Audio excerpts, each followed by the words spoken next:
upcoming break after match 3. We're just about to start match 3, so let's hand things over to Vicky and Genome to get things going. Thank you so much, Glitter. Let's get right back into the action. Once again, everyone, thank you so much for your patience. I'm here with Genome. Genome, we got to see the first 2 games play out in action. Alliance look like they are farming out here within this lobby. I mean, farming might be an understatement, Vicky. This could be the performance. This could be the series of the century here from Alliance. You guys are looking at the scoreboard right now as it is presented on top of the map. Alliance have 55 points after 2 games. Most teams don't make that in a series. That's actually crazy. Not only are they farming placement after winning game number 1, coming in second in game number 2, but they have a total of 34 kills over the course of 2 games alone. And looking at this map and looking at where the zone is pulling, it's looking pretty similar to what we saw for game 1, where that game actually ended up with an alpha base end zone. I mean, and there's no passengers on this team right now either, Vicky. Like, all 3 of them have more than 10 kills. Or, sorry, at least 10 kills. Because Hackers and Effect, currently on 10 each. Alliance, Unlucky, has picked up 14 kills after 2 games. I'm sorry for getting so excited so early on, but, like, it is...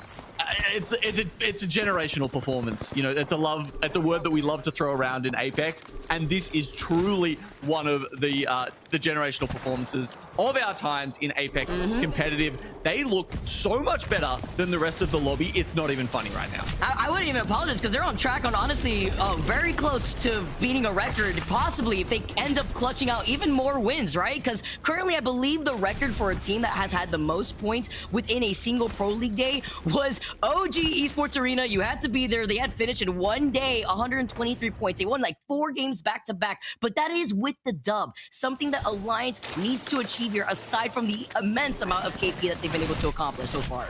Yeah, exactly. Because it was, they only got a second in the second game. That's the crazy part, right? 55 points. That's not even 2 wins that they're starting off with. It's just that, like, it's the way that they're playing. It's the way that they are running at other teams without a shred of fear in them. There is not a bone in their body that is not saying we are better than every single other team. And, like, most times, if there's a third party, if there's another team in the area, right?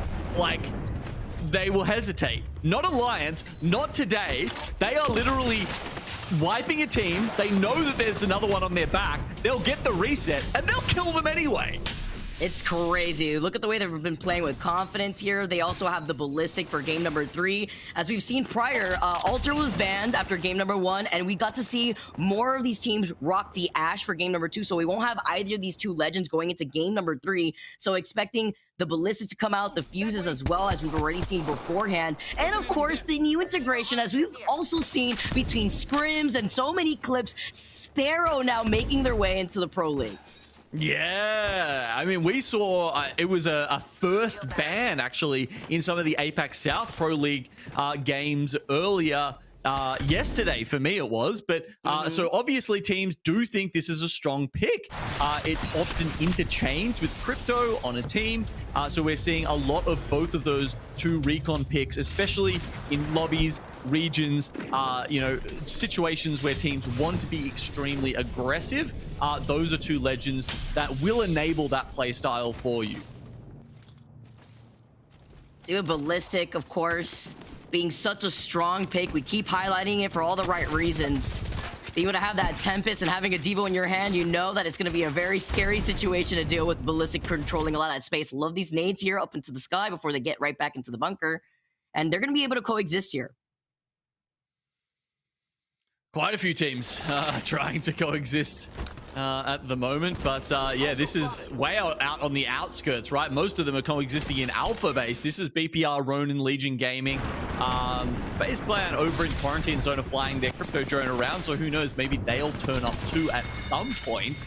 And as we switch over to alpha base, you can see that it was Slab, the new pick up from Na'Vi. They've replaced Zidane, and he is going to help them take out Team War, who were previously Team Danish, over here in alpha base. Lots of changes that went down into the roster mania that we've always get to see here in the ALGS, but unlucky being the last one alive here for Alliance, trying to clutch things out even in the Catalyst spikes, having to be careful. This is why Catalyst is so strong, when you know that you're going to be able to bunker down inside these buildings, but I believe this may be just a straight 1v1. He was trying to go in for the rest. You can see the pings. Supreme having the purple Evo, unlucky, still low. Isn't going to be able to pop the med kit just yet if he can try up around after he was able to get that res. There's still 2 players now on the other side, but they know they're incredibly low. He's popping grenades out here. You can see, even though there's 2 players alive, he's still kind of looking for it, right? He was still looking for kills there. This is what I'm talking about. The amount of confidence that Alliance are playing with right now is hitherto unseen in Apex competitive. They are the demons. They are like the gods of this lobby. They feel like they can do no wrong. I mean, Unlucky definitely feeling himself. With that 14 KP in total in these 2 games that you mentioned before, you could see the way that he's holding corners. He was able to use that Mulolo for information, but they are down hotkeys, and this is going to be difficult to deal with as a 2v3, since we see that the squad has been able to reset, and they are at the slight Evo Shield disadvantage effect, taking a lot of damage. Yeah, they've also got the Stinger Bolt down on the other side, so they are trying to use that Sparrow ultimate against them, and Alliance eventually say, no, this has taken too long. The sad part, of course, is that with Hackers, the crypto player down, he can't fly the drone in and easily recover the banner. They will have to go back and try and find a crafter somewhere. And looking on the map, there's not one all that close to them. They may have to wrap all the way back around to something like Eternal Gardens or perhaps even Stasis Array. And as you can see, there's a newly refurbished Gaming Gladiators team that is awaiting them potentially in the choke ahead. That's such a good introduction. With Funk being integrated here for this squad, Gaming Gladiators may look at Alliance like head served on a silver platter, looking at how they approach this rotate. Or could there be respect? Gaming Gladiators hearing some footsteps now, looking back at the duo that is Alliance. And you could see Baba G was the squad that were able to hold down to that building. The other replicator they could possibly take if they have that opportunity could be Stasis, but it's not like it's going to be clear too, right? You're going to have FaZe, you're going to have Shalala also making their rotate now for that south side. So Alliance may be forced to play this out as a duo unless there's a replicator that could spawn closer to them. Yeah, unless maybe one's hiding in Breaker Wharf somewhere that we can't quite see on the map. Sometimes, you know, little icons will get hidden under something else, but either way, Alliance, it's going to be more of a struggle with 2 players, but honestly, the way they've been playing, 2 of them is worth basically 3 of any other team in the lobby. Oh, this sucks though. They threw out enough shots to scare Gaming Gladiators off. They go to another choke, and over there, they're going to find Annex Esports. Oh no, see what's gonna play out with the zone closing in right behind them too, but Unlucky once again actually evens out the playfield. He gets a knock and the finishing blow onto Fasate, and now moving up forward, closing in that gap. Unlucky Effect want to take advantage of this position because Gaming Gladiators won't move in to third party this. Instead, their focus is on rotating onto the edge of zone, so this could be isolated while chasing down Annex. They also have a replicator on the outskirts of Eternal, like you pointed out. Are you kidding me? They've already turned it into a 2v2. You can see, even as a duo, they are playing so big that other teams are getting killed, running away from them. If another team, recognizes very quickly that they're a duo, they'll probably full send them and try and just, zerg them down with the numbers advantage, take advantage of them while they're reloading. But no, Alliance just don't let that happen. It's just supernatural how good they are right now. And they're using that 1x2 as well. Like, it looked like they were on the stakes for their attachments, looking the same way here for FaZe as Synetic gets taken out, leaving just Zane alone. That smack strafing from the other side of the compound. They won't push that there, but they may get pinched with the other squad right behind them. Oh, this is a tough one for FaZe here. They've got a little bit of cover in front of them. Most of the other teams in Alpha Base will be stuck in buildings and won't actually be able to worry about them, but we've still got a lot of teams fighting over here towards the core. Legion Gaming going down, and it's the same kind of teams that we saw further west, right? BPR, Ronin, and Onyx still looking at each other. That's going to be a bloodbath once they see where that next zone's going to be pulling. I did notice that Alliance were able to get the respawn, by the way, and GoNext do the same exact thing with Henchmen. Ronin trying to move up, though. See that thermite right underneath them. Playing off the roof of this building, but looking on at the other spot like you had mentioned. Stay Healthy still in the building right across the field from them. Okay, we're going over to Alliance here. As you said, they did get the respawn, but then Shalala, they heard the respawn and they were a little too quick on the draw, looking at them as they try and rotate in through the zone. This time it's Huckus alive, so as we sort of mentioned last time, you want the crypto player to be the last one up because that makes it a lot easier to retrieve the banners. That's what we see from Alliance. I mean, don't even worry, guys. They got respawns in game 1 and 2, or at least one of them. I remember they brought some respawns in and still came back and dropped 25 points a game. I don't see why they couldn't do it here again. It would be super hard because Shuttle are going to gatekeep them, and they have a mythic bin, so it's going to be a little bit of a trek depending on how Hawkins wants to approach trying to get a respawn here while the fighting is still going on here for BPR. Finding the tracking onto McClutch. Gets that next knock here. 17 squads still left, and majority of these teams will be coming in through that western choke. Cat are here looking at Stay Healthy, which are inside of these buildings on the outskirts of that zone, looking at Ronin and BPR getting taken out. Yeah, Ronin goes down in between Onyx and BPR. See Kyla taking a few shots here, and I guess that's Stay Healthy also looking on with the 30-30s at range, and we know how deadly they can be right now with that Skull Piercer on top of them. 130 damage to the head is nothing to laugh at. Genome Alliance did it. Hawkins has respawned the entire squad. They are back in the game, and they got that respawn over by Stasis Array. And Shalala can't even look at them because they're engaging on another fight. While this fight continues going, BPR have been lingering here for quite some time. Nice hip fire shots with that 30-30. Gets that next knock here. 16 squads once again still left. Can he get the shield up? Yes, he does. But is it in time? Can he take the zipline? He is out of there. Everyone was looking at him from Stay Healthy. If BPR can get out, it could be a miracle. Cat are also distracted too, so that one solo BPR does manage to get it into the next zone for now before maybe running into another team. Yep, right there you see FaZe were able to call him out. Shalala now with just Case Swinny managed to come right back into that zone, but as a solo, he's got to keep the dream alive here. Yes, this is a fight between Cat and Shalala. Alliance, by the way, are behind them right now. I think they're waiting in zone, trying to get in there. It's actually just Huckus still alive. He'll be very, very late, but he'll be coming up behind Cat. I don't think they'll be expecting him. I mean, this is zone 4 now. He's going to be taking immense amounts of damage if he even has the meds to do it. And here we see him creeping into the zone. Look at those ticks. Decimating him, but he's going to play it just perfectly and get that med kit off as he walks into zone.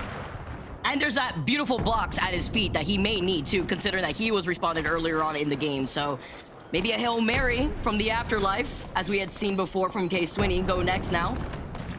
Who's in the gap, kinda looking at Cinetic. Another team that was able to try to get that reset too, but FaZe now coming in through the choke, and this is an isolated fight over to this north side for now. Cat could come in from the south, but they're not going to be giving up their position. Hedgeman gets the next knock. He's literally one shot, but against 2 members of FaZe, you need a dream to go next. GoNext do get that one and walk away with it. Meanwhile, on the northern side, with a pull to the south, all of the teams who are sitting within most of the buildings towards Alpha Base, have had to move a little bit more southerly here. And so they've started making inroads in efforts to make that happen and make their next rotation. Meanwhile, by the way, I think if Huckus, there's a respawn beacon in front of Huckus. He's trying to get the drone on the respawn. You can literally see Alliance people drop into Godspot on top of Babaji in a second. Would actually be insane if you could get away with this, and I do believe it. It is Huckus at the end of the day, but 9 spots left. FaZe, Zane with these P20s. They clear out the team right behind them. Cat get eliminated. You know, with the zone closing in right in front of them, though, some squads are so busy within these buildings of Alpha Base that they really don't feel contested. That one solo of Alliance Hockeys is playing on the outskirts because Babaji are right next to them. Yeah, actually, I'm not certain that he got the banners from his teammates, but if he has, I would love to see just like one of the most insane reses of all time and the continuation of probably the best 3 maps that any team has ever got on any map ever in a series of Pro League, because they're almost up to 60 points. Almost like it's gone full circle with Babaji holding the high ground over that one solo of Hockeys for what transpired in the very beginning of this game. UAIM. Yeah, it's funny how they were able to trade that roundabout rotation. Now Hockey's playing off that low ground. If he can make some action happen. But first, he's going to have to hear the fighting go down in the building to his left, where there's also that one straggler of FaZe looking at Forbidden and Atlas. The other 2 isolated teams over to that northern building of Alpha Base being Navi and UAIM. see that it's the standoff before they try to close in that gap with that Newcastle shield. Yeah, a couple of solos sitting around, it seems. There's FaZe Clan sitting. There we go. They've just found him. 0-0. Easily picks up the kill, even though he's got nothing to write home about on that alternator. Loving the new observer tools we've got there. You can actually see what people are taking out of the death boxes, as Na'Vi managed to put UAIM in the death boxes. Forbidden trying to take on Atlas right now, and it's all up to Aku, and he'll do it in the end. And it looks like neither of his teammates have been full killed either, Vicky, so this gives them an opportunity to get back in. And somehow there's 4 squads left alive, and one of those is Alliance. And he's just sitting mid-zone. He's most likely invisible. He just needs to be very careful. I think he's actually flying his drone around the top of the rock so it doesn't get destroyed. This is one of those situations where, yes, doesn't want to heal, literally will just stay invisible. As long as his drone doesn't die, he doesn't die. What's funny is that he's also literally one shot, and if there's just a random stray bullet hitting Forbidden on this rotate, it'd be quite unfortunate. But they called in the cat wall so that way they can go in for the rotate up the hill here, and they will inevitably have to fight Baba G. But if Baba G play this right, they could hold a nice spread out rotation because Na'Vi are going to be approaching them from the other side. Okay, gets the drag. Forbidden trying to deal with very steep terrain here and make their way up. Also managed to find the tracking dart from Sparrow. People really having to adapt to that new ability as they get in here. Oh no, Charco does actually manage to find Alliance in the end, but still, he walks away with 5 placement points. Hey, we take those, especially after the outcome of the way that the start of this game went down for Alliance. He gets taken out here. Na'Vi now move up from that low ground. They've been taking this very slow, though. They still have been able to get some knocks originally and putting in pressure onto Forbidden, but not being able to fully send it while being aware that Baba G still had the positional advantage. Okay, Baba G up the top. This was the position that Alliance played from game 1 that allowed them to win, as you mentioned. So we would expect Baba G, you know, maybe they don't have the firepower Alliance does, but certainly they've got the same position and they can follow the playbook. But with Forbidden and Na'Vi still alive, it's always that question of how do you force one of the other 2 teams in a 3-way standoff at the end of the game into each other. And Baba G looks like they could potentially be, you know, who's going to get pushed out by the circle first? It looks like it actually, I think it might be Forbidden. They seem to be the closest to the edge. And not only that, Forbidden had used up their cat wall prior to this rotate, so they won't even have a cat wall to work with. So it's going to be a Hail Mary rotate for them to see if they could move up unless they had an ultimate accelerator to work with here, and just ringing hell from above on that G7. You saw that Newcastle was trying to move up. That was unfortunate, sticking your own Newcastle shield here. But Baba G, they take care of the EMP attempt as well. And even with the zipline from Na'Vi to take height, Forbidden get eliminated. And Na'Vi barely taking any damage. Flip the script with our last 2 squads. Baba G in shambles, having to reposition themselves. But Na'Vi can't get disoriented as they take game number 3. Let's go, Na'Vi. I loved that. Pathfinder, right? Pathfinder, he's back. We got the fridge boy. He's happening. Yeah, just like obviously a high ground is all the way back to Kings Canyon. That's why Pathfinder was so good previously, originally, I guess I should say. And now you're seeing in situations like that, that is exactly where he comes in clutch, where you need to deal with a big height disparity. Yeah, that was huge. I also love how you bring up the Pathfinder changes, the grapple hook cooldown as well. You know, aside from that, you got the zipline to get back onto height. What a good performance from Na'Vi, taking that incredibly slow, even when they knew that there was still another team to their left. When Forbidden had used up that cat wall, though, it was kind of the nail in the coffin once they were forced to play behind that rock on low ground. Oh, and, you know, despite having Godspot, unfortunately, they can't quite get over the top there and deal with Forbidden as much. Glitter, what did you think of a game 3 there as we saw Na'Vi take out the win with Pathfinder? I mean, we're keeping things interesting here all day, right? You guys at home thought you knew what was going to happen. No, we come straight into match number 3. And Na'Vi, to be fair, a team that, you know, we were planning on talking about at the top of show, Vicky, get the win to close out Broken Moon. So nice little extra points that they definitely needed, considering we didn't catch it, but you guys mentioned it, the absolute domination of Alliance in those first 2 matches. We get to see what these match 3 results look like here. Babaji in there with those 6 kills as well. I mean, FaZe had 8, even BPR down there at 7. So people are trying to get some slaying power in, and I think that's what we saw in the first 2 matches as well, Vicky, is that right out the gate, a lot of these teams just were trying to get so much KP.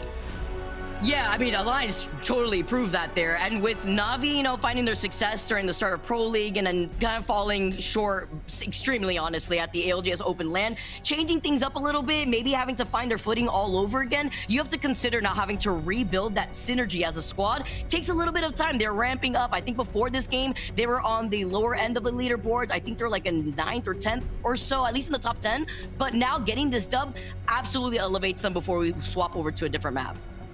Yeah, I think that's going to be giving them a little bit of momentum here as we get a chance to also take a look at some of our max performers. 7 kills there for Slab. Na'Vi up here multiple times, Genome. I think that this is, like Vicky was mentioning, this is going to be good for their roster to see this success.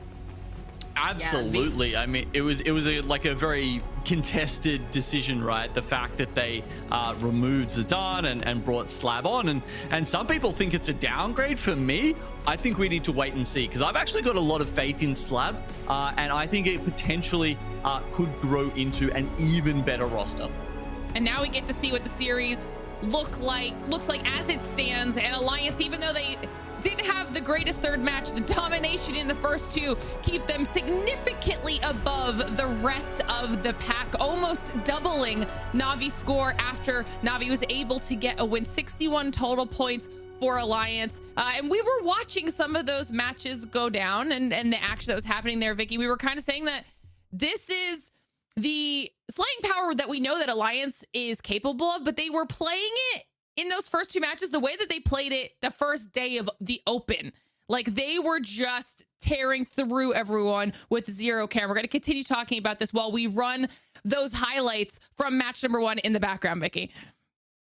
Yeah, when we were looking at everything, it was kind of like our own little podcast, right? Our little private podcast going through what I saw farming. Literally looked like Alliance was just running it down like it was a pub lobby, not even like ranked at this point. Because you know, in ranked, some teams like to grief you, give up a position, but in this case, it was literally Alliance not only playing for positioning, for free, by the way, give it to them so many times, but just farming so much KP too. You can see here at the end, game number 1, holding the high ground position. They were able to accrue like what, over 10 kills that you can see right there on your screens.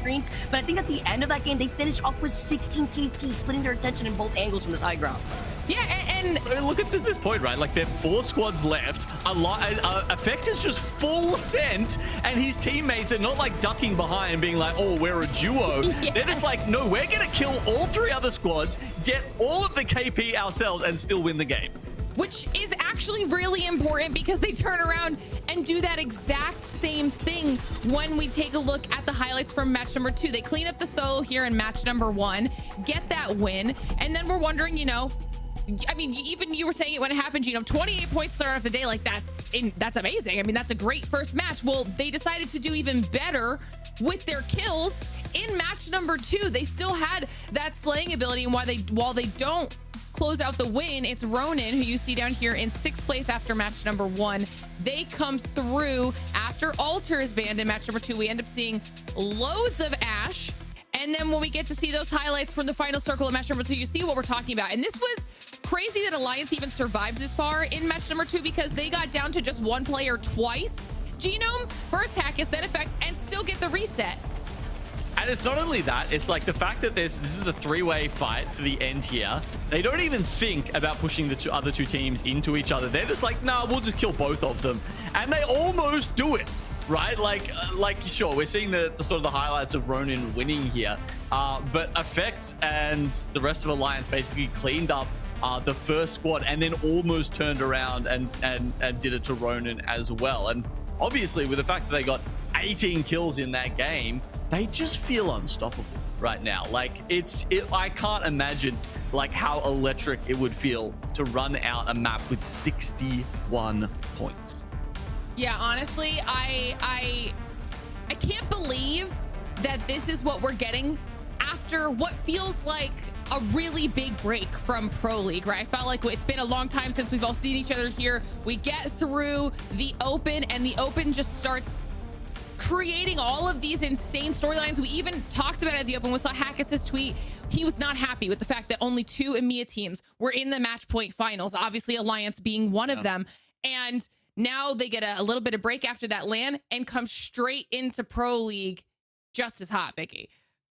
Yeah, it's if you keep it up right there. We talked to Hockey's a little bit at the end of the event, and hearing how confident he is, he knows they're right around the corner. They just need to tweak a little bit of stuff. And you know, looking at how they're playing already right now, I feel like mentality plays 90% of the squad, because we know they already have the micro and the macro. Of course, looking at Hockey's alone too, the way that he guides his 2 heavy fraggers, it's like a Pokemon trainer sending out both his Pokemon to do the job. But it's just the way that he's able to navigate through so many different instances all at the same time, which allows them to keep fragging out and enable them. But can they keep it consistently? We saw this play out on Broken Moon. Now, before we transition onto Stormpoint, can they keep that up?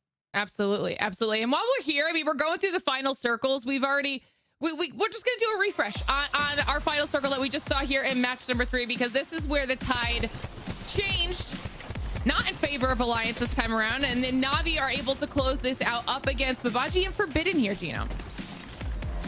Yeah, oh my god, that was a little bit of an unlucky arc star there. Unfortunately, just couldn't get it over the wall, and that was kind of rough, because they were peeking over, and it meant that they actually couldn't, you know, repel that other squad. It took a lot of their attention away. Would they have been able to get Na'Vi? Probably not anyway, honestly. That was just a god zip from Na'Vi, who had a lot of the zone to themselves, even if they didn't have high ground, and they managed to leverage that really well.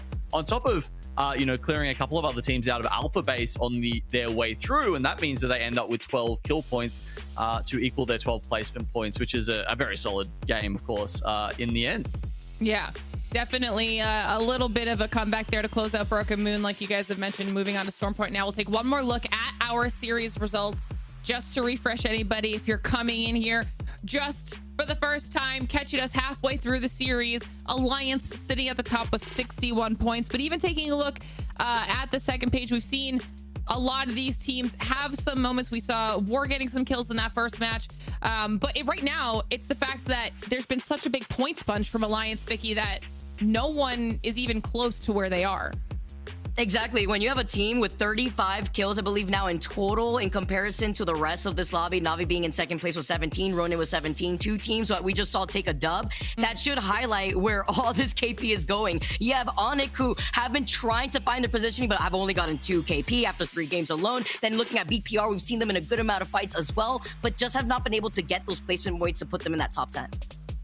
Yeah, and now we're gonna do a little bit of a breakdown for some things for you guys, okay, at home, because we were gonna talk about this at the top of the show, and I still think it's really valuable information, because it's something that we're going to be paying attention to, and it's the chaos of the changes that you guys probably noticed in those first few matches, because we've got some team name changes here. The names that you will recognize are now different. Danish, for example, is now Team War. Ninjas in Pajamas have disbanded. Zero Tenacity also disbanded. Pengu Power is now Zero Tenacity. I mean, there's a lot that you guys are going to be paying attention to. The Babaji we keep talking about, that's the Nemesis squad, and F9 Icar is, of course, mined. A couple more changes here as well. Infinite is that Onyx squad that Vicky was just mentioning.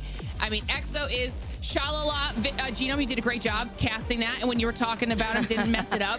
Impressive. So, I mean, that's just the org changes, though, because you thought that was maybe enough. It's not. We have 4 pages of roster changes here, folks. Nasky onto Ronin. All of the minuses mean this is the player who left. All of the pluses mean this is the player that came in to replace them. It's Cat. Stay healthy. Atlas, all with changes. CJ in for Cat. That'll be a big add-on there for them. We've talked about CJ before here. But Gino, I mean, this is just so much to happen in just a few weeks here from the Open. Yeah, I mean, Oirain getting removed from Aurora, that was one of the longest sort of standing pairings and teams. That one really surprised me, taking excuses instead.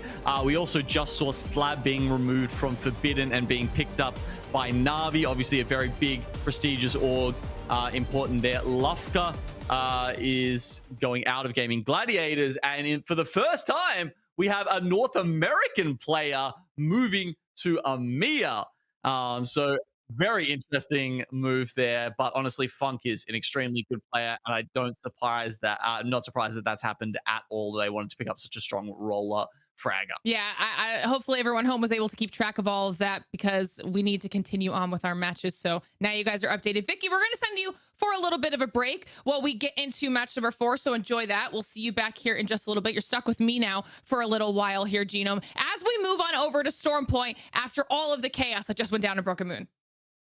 Yeah, a 60-point map for Alliance. Let's see if they can do anything even close to that. If they want to beat that record that we were talking about with ESA, they would actually have to do even better on Storm Point. Is that even possible? I don't know. We'll see. Well, if they're going to decide to play like they did in those first couple matches, I mean, it might happen. But you guys can see here our first 3 matches. Synopsis Ballistic was banned after that 3rd match as well. And now we're moving on over to Storm Point for our last 3 here in EMEA for groups A and B. And this is going to be an interesting one here. Now that we've got both Alter and Ash gone here, Genome, I'm excited to see what these squads are going to start bringing out. Yeah, the Ballistic gone too. It does change things up a little bit. We're actually seeing a lot more Pathfinder coming in as we switch over to Storm Point. Just getting a quick look at the drop spots now as well.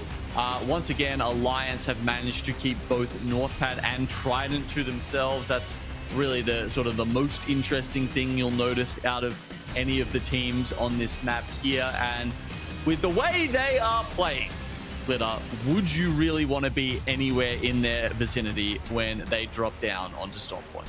No, absolutely not. Because, you know, if there was even a fraction of a chance for Hackers to get some reses there in match number 3, he would have brought them back and they just would have continued pushing through everyone. They have not been remotely conservative in their gameplay, but we'll have to see what they can do as we jump on board with Navi here to kick off match number 4. And you said it, Pathfinder's coming through. Yeah, I mean, honestly, I was so scared for Babaji that if Hackers actually did have the banners, that they would literally just like drop out of the ship and have killed a player before their feet even hit the ground. Like, that's just the kind of aura farming these guys are doing right now in the EMEA lobby. I mean, I could see them. I could definitely see them doing it.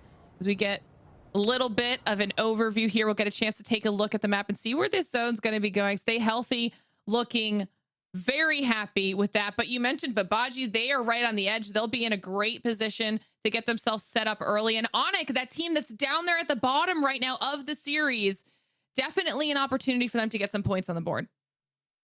Yeah, if they want to take the quick rotate, right? Like having a look at that zone, I'm expecting that to pull a little more southerly, right? Like to go towards the sort of river mouth that we see on the northeastern side of Jurassic. We do see a lot of zones sort of pull down towards that bottom ski lift area and center around on those couple of buildings. So I'm not too surprised to see Babaji heading towards there. Cat also very quickly rotating in.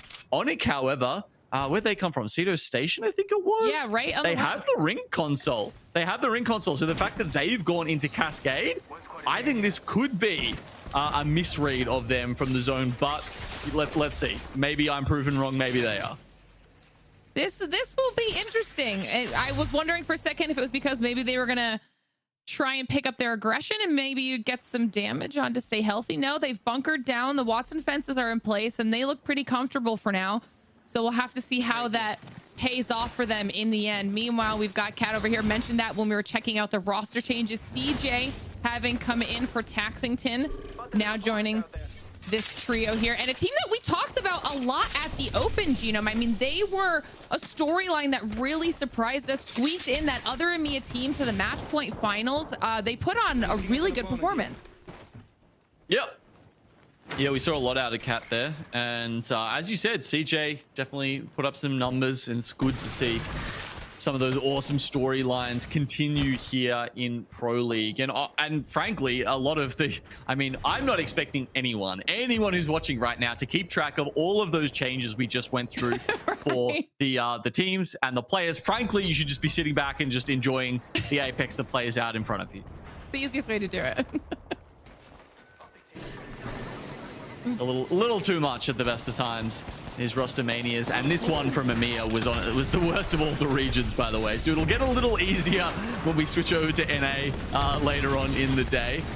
Certainly a couple of teams also coming into Cascade Falls here. I think the other option is like maybe it ends up towards the waterfall where GoNext is sitting right now. But Team War, they thought maybe they could take this building. Not to be. The drone scouting from their crypto player is not coming out quickly enough here to give them the info that this building was taken. Yeah, Forbidden doesn't want to let them take that spot away, so it looks like War's going to back off, play that a little bit safer. They do have Onyx in the area as well, but they were able to find a little bit of cover to work with and at least get themselves out of a sticky situation here. Well, Forbidden looked pretty comfortably set up inside, did a good job defending their position, and now we've got chaos going on between GG and Cat. Oh. Yeah, this is down towards those buildings near the ski lift here. Aiming Gladiators. We've got Funk in his first outing in Europe, and he is doing his best to try and make this his lobby. But at the moment, they're sitting in 9th spot. So it wasn't a fantastic broken moon from them. Pretty average, honestly. Let's see if this is the game where they can play from a more from a power position. Atlas now looking to see if they can get involved a little bit here, as they have this low ground that they can work with. Should be near, stay healthy as well, so they're just going to keep their eyes out here and look for any squads rotating through a little bit later and see if they can deal some damage through the windows. But everybody's going to be trying to stay safe. It's so early on right now that nobody wants to go out if they can really prevent that. As you see a little bit of recon trying to happen on behalf of Black Venom. Going to go up on the roof and see if he can see any of these other teams or players outside, try and figure out just exactly how many squads are around them. Yeah, no Mad Maggies in the lobby currently, so you're not going to see any wrecking balls come out to force those doors open and try and get the entries on teams, because of course the other way that these teams would be more used to doing that would be with an Alter Void Passage, but as she has been banned, there's not honestly a lot of options. You've got a Crypto EMP, but there's only a handful, a smattering of those in this lobby. It's more likely to be maybe just the fused knucklecusters, pushing them out of position, pushing them closer to windows where you might get an errant knock. Yeah, we're definitely about to be in a little bit of a lull here, as our teams that have moved in early are now pretty comfortably set up, and you can see just how clustered up all of these teams are. I mean, it looks like War and Forbidden possibly have the same misread as Onyx. As this ring shifts or closes, we'll be able to see exactly where that's going to move. And like you were saying, Gino, that misread could potentially be tough for those squads on the northern side. Meanwhile, everyone down there towards the south a little bit more comfortable. I mean, Gaimin Gladiators in a great spot. That's actually still a super hard read. So you've got teams like Ronin who are going to be hitting their ring console in Pylon. I think Legion, potentially, they might be getting one in Stormcatcher. You've got BPR doing the same in Command Center. Na'Vi doing it over in Lightning Rod. And Alliance hitting it over in Checkpoint. So there's actually like 5 or 6 teams who are going to have this Ring 3 information. Yeah, look, all of them are actually, I don't think they're going to have a super good idea of where to play from. They might want to be trying to take over GoNext position towards the waterfall, because then at least if it pulls south from there, you can go downhill, which is always preferable on Storm Point. But the fact that there's a mountain right in the middle of zone makes it very hard to predict. Maybe we should have a listen in with Alliance and see where they think the zone is going. It's hard, yeah. I think we go around. Yeah. Come back. Donating. Like a Getting Go back then. Andre, alright. You play up the other shark. Play up the other shark. Play up the other shark. It's fine. I'm happy. No. You're fine. I can scan UV from the other shark anyway. It doesn't matter. Yeah. Just get up there. I know what the fuck they're doing. Coming up. I mean, they're just playing aggressive. Coming. No. My boy's showed up. Careful in front of us. Yeah. Pass here squad right now. We should be good. They're still on the building. They're probably just holding there. I'm gonna get close enough so I can scan. Just make sure they're not into us. Yeah, I'll try right side as well. Okay, go on high, Like. Yeah, well. On the rock, I'm in. Wait, I fucked my grapple a bit. Holding right. The drone was on my left somewhere. Okay, they're not too sure, mainly just concerned with FaZe Clan, who are sitting in the buildings to the north of Cascade Falls, as they've got the 30-30s trained on them as they try and make their way a little bit closer to Ring, but honestly, quite a few teams in between them and the next one. Legion Gaming, oh no! They get taken out by BPR, but this could open up an opportunity for Na'Vi, Glitter. Yeah, this is a really messy spot. This was that choke that GoNext is by that you were talking about. You've got BPR there. They're now eliminated. Shalala moving in, trying to see if they can maybe get a third party, while Na'Vi's still in the middle of it, and GoNext are peeking their heads around the corner to see if there's anything they can do. The Devo in the hands of Chaotic Much is just trying to shred through. They're able to get at least one. Slabs out. Hiarka's knocked next. So this is just going to be so much chaos for anyone in the general vicinity to try to come and get that free KP off of. Very quick shield swap there from Chaotic, just to make sure that GoNext aren't going to be a further issue for them. As we saw with Na'Vi, it was just the Pathfinder who managed to get out and zip away back to Stormcatcher, looking for an option to get his team back into the action. But for Shalala, they're happy to sit on this building for just a little longer. They don't want to go down now because that will give GoNext options. They're actually playing very split, by the way. There's two members looking down at Shalala, and the other one is at the North Zip building, like quite far away from his teammates right now. Honestly, I think it's safe for them right now to do, because no one else is somehow in this choke. They've managed to focus on the only teams in front of them, and it looks like they might be trying to move in and see if they can clear out Shalala, one less team that they'll have to deal with. But I don't know if they know that Forbidden are also collapsing down in this area, coming through command center, and can probably hear everything that's going down right now. Yeah, Con's come out from Kinda, though. He calls in reinforcements, and the full three are now available. It looks like they're posturing for the Mythic bin. This is the objective that they're playing for right now. And as Shalala try and push in, it's all up to Tyler, who has to go through the catwall here. Of course, Forbidden Gaming, they rotated through command center, so they'll collapse on GoNext, and the Mythic bin is all theirs. That was tough. Meanwhile, one is able to escape on Shalala. Na'Vi get respawned. So a nice save there. Was able to stay in the ring for a little bit, take a little bit of damage, backed off, and everyone else moved up towards Forbidden Command Center. And now Command Center looking the way of Na'Vi and gonna see if they can maybe take them out. They didn't even get to open it, right? They were too worried about this respawn. They actually have to wait and do it again. And obviously with three of them on blues, this is important. But there we go. Mobile shield comes up for Forbidden. And all of a sudden, it's plus 100 shields across the entire team. All of them going from blue to purple. Plus, of course, that guaranteed red helmet that comes out of the Mythic bin. Big deal. That was a big deal. I think they got a little bit scared for a second, but that patience paid off for them. They waited to push through command center, did it at the right time, got the gear they were looking for, and now they rotate away, going back towards the north, which is pretty safe for them to do right now, so they'll live to see another day. Meanwhile, we're dropping in on more chaos. Ronin in the middle of a battle, back and forth here. Hadi trying to do what he can with the R9, trying to see if they can push up. That fuse was hopefully going to do more damage than it did. Clutch the last one alive here. Nasky also knocked Ronin out. Seen the ragdolls get thrown around there by Annex Esports as they pop the frags in, and they've taken over that tunnel, which is good because the zone has actually pulled quite close to the tunnel. Annex Esports will just be able to rock out of that and straight into the zone, of course. Having a little look at Alliance, who are a bit worse for wear here in Game 4, and Forbidden and FaZe Clan, I think, are going to be able to collapse upon them soon. I don't know if there's a reset in this one for Alliance. I feel like it's either feast or famine for them right now, but they are able to keep things alive, as you can see them crouched.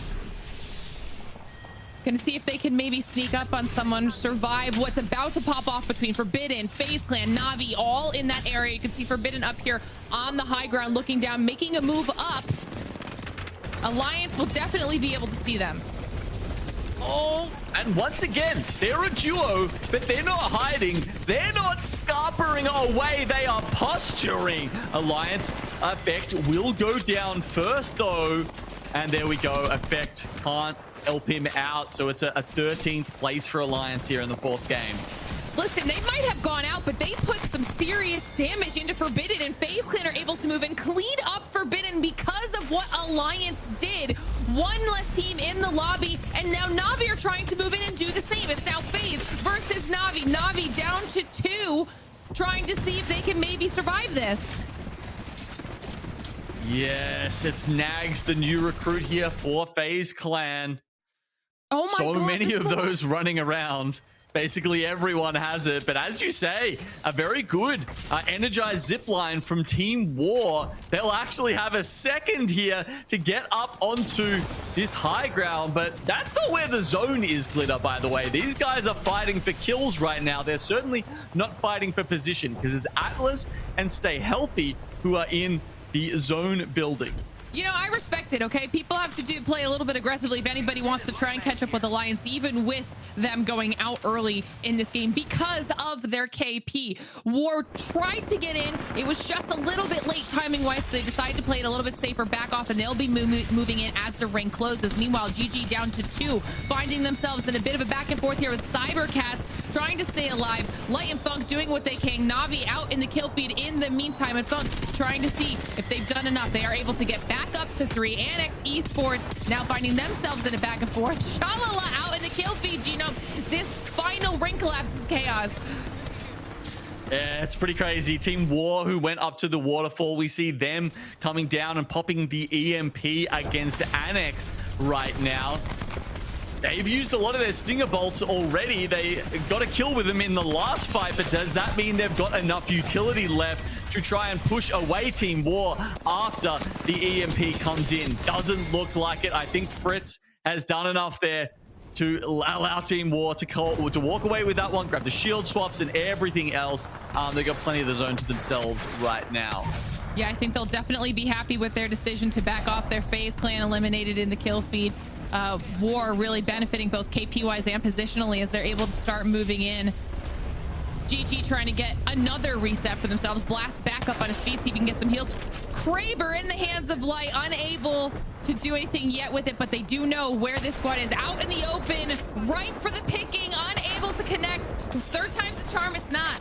We're going to get there eventually, though, because they've got a lot of open space to work with here and no one else on the southern side of this zone, so they can play this any way they want to. Yeah, loving how this looks for GG, apart from the fact that Blast really needs to pop that med kit. But of course, Ballistic got banned after the last game, so they do not have infinite ammo with those Kraber. They've got to be a little bit careful with the shots. Stay Healthy, they need to be careful. AJ barely just having time to get this syringe off here. Looks like the other teams aren't actually going to push him immediately, Glitter. Atlas are too busy with Babaji at the back of the building, and then you've got Team War and Gaimin Gladiators both just sharking around the east and west sides of the zone, waiting for the kills to come into their waiting arms. They're definitely going to be paying attention across the way at Team War, seeing if they can maybe use the Kraber to deter War from moving up towards them. You can see those pinks coming through. They know where they are. They've got the information, and Babaji and Atlas will probably handle each other up there on that northern side. So right now it's all about GG really maintaining this position and not giving it up. They don't have to worry about anybody at their backs. It's just these rocks are creating a lot of difficulty when it comes to cover and gaining a clear line of sight. Okay. Atlas now forced to move further in the building. I think there'll be a tiny pocket here that they can play in if they really need to, and they may want to do that for as long as possible. But Babaji, however, do not find a corner to exist in, and that's amazing for Atlas. It was going to be a scuffed walkout if they had to look at Babaji for any longer. Meanwhile, the duo of Stay Healthy are going to be sitting in the smaller building in front of them. But as we said, it really does feel like a lot of this game is going to come down to the jostling for position between Gaimin Gladiators, who have certainly managed to do better in that situation so far, and Team War, who have now been pushed into a corner. Only 2 shots left in the Kraber for Light. And War's getting some decent height here, giving them a little bit of vision on Atlas over in the building because Stay Healthy does finally go down. War looks like they might be moving up to try and take the fight to Atlas, and this final decision could open up the door for the third party for Gaimin Gladiators. Yeah, I love this, especially because they've got Fuse. It'd be very interesting to know if Sherbet has his the mortar flare right now, if he has the mother load, because they can lock them inside this building with all of the Fuse utility. Knuckle clusters, ult them, use as many grenades as you can. You can basically shut Atlas down as they try and push out here. Of course, they do have the Wraith. It looks like they might have found a portal out, and that's the way that Atlas survive the barrage of utility. GG have such a good spread, though, on the southern end of this zone, trying to claim as much space as possible, give themselves some off angles if they can take them, while War and Atlas are going to be looking each other's way the entire time. And this is the moment War makes the move. They decide to go in against Atlas. It will be a 3v3 up on the roof with Gaimin Gladiators down below, trying to see what they can clean up. Okay, the PK shots are coming out, and Atlas is first to fall. Now we see the final fight here. Gaimin Gladiators, Team War. They try and take the portal. They go back to zone, but Gaimin Gladiators, they had that one in the bag. And boom, all of a sudden, they take out the dub. Nice work. 35 points they move up to on that, actually tying Na'Vi. So a great job by Gaimin Gladiators. We said they'd have a rough start on Broken Moon, but all of a sudden they're in the running. Not to get first, of course. No one's going to catch Alliance, but maybe second. I mean, not too shabby. I feel like this week is going to be the week where we see a lot of these teams that have the roster changes, especially in EMEA, trying to work out some of those kinks. We're going to see some success after they get warmed up. I mean, they haven't had a whole lot of time to really work on these rosters, but GG is a squad that we know can have a really strong performance. And this one was just a well-played performance. It didn't need to be flashy. They made the right decisions. They pushed when they needed to. They stayed back when they needed to. They end up with 7 kills and 19 points overall for that win. And you can see just how spread out everything else is from here. Yeah, certainly a more healthy spread of kills when you don't have Alliance picking up, 15 to 20 in one game. But look, Stay Healthy picking up 9, considering, they took some losses along the way there is frankly a pretty healthy stat line for them, as well as teams like the Budgie and Onyx also getting in there from just staying alive a little bit longer. Having a look at our top 3 here, you can see Gaimin Gladiators picking up 7 kills with Funk, the new recruit, being the star of the show here in Game 4. You know they'll be feeling good about that too, okay? The new addition, proving himself. First Pro League day back in ALGS and showing people why they wanted to get Funk into the squad. But like you said, what does that mean for the overall series results? It means that Alliance are still almost double everybody else. But big jump up, like you mentioned, for GG, now tied at 35 points. And you can see just how close everything else is because of the points bunch. Yeah, again, I mean, Ronin only 2 points behind that, tied with Babaji. 2 points behind that, Forbidden. 1 point behind that, Stay Healthy. So it's still, when it comes to second through the next, through 15th, really, we could still see some changes based off their position, based on these performances as they continue to come through. But there are still 2 more matches left to play, which means it's still anybody's game. Will Alliance have another pop-off moment, and will they continue to increase the gap between first and second? Or will we see maybe a repeat win out of one of our squads that's already done it here, Genome? I mean, Stormpoint, it never disappoints. No, I mean, we saw when Alliance were a duo up there at the waterfall, yes, they did not stop running at teams. I am telling you, no team has ever looked as confident and aggressive in fights as we are seeing from Alliance right now.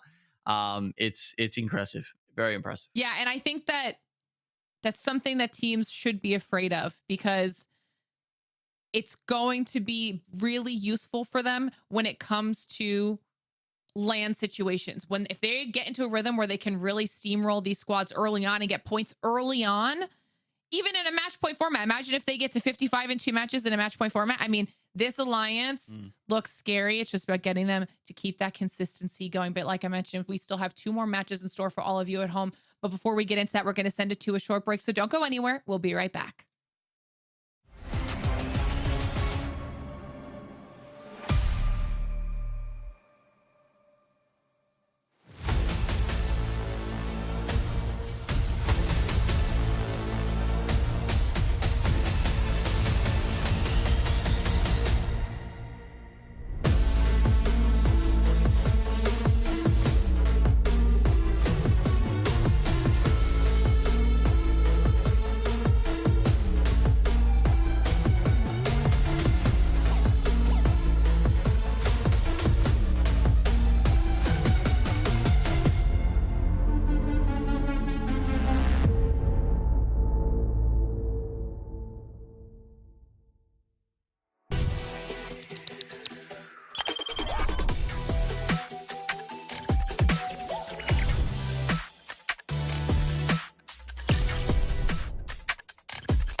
Sony InZone, the official monitor of the Apex Legends Global Series.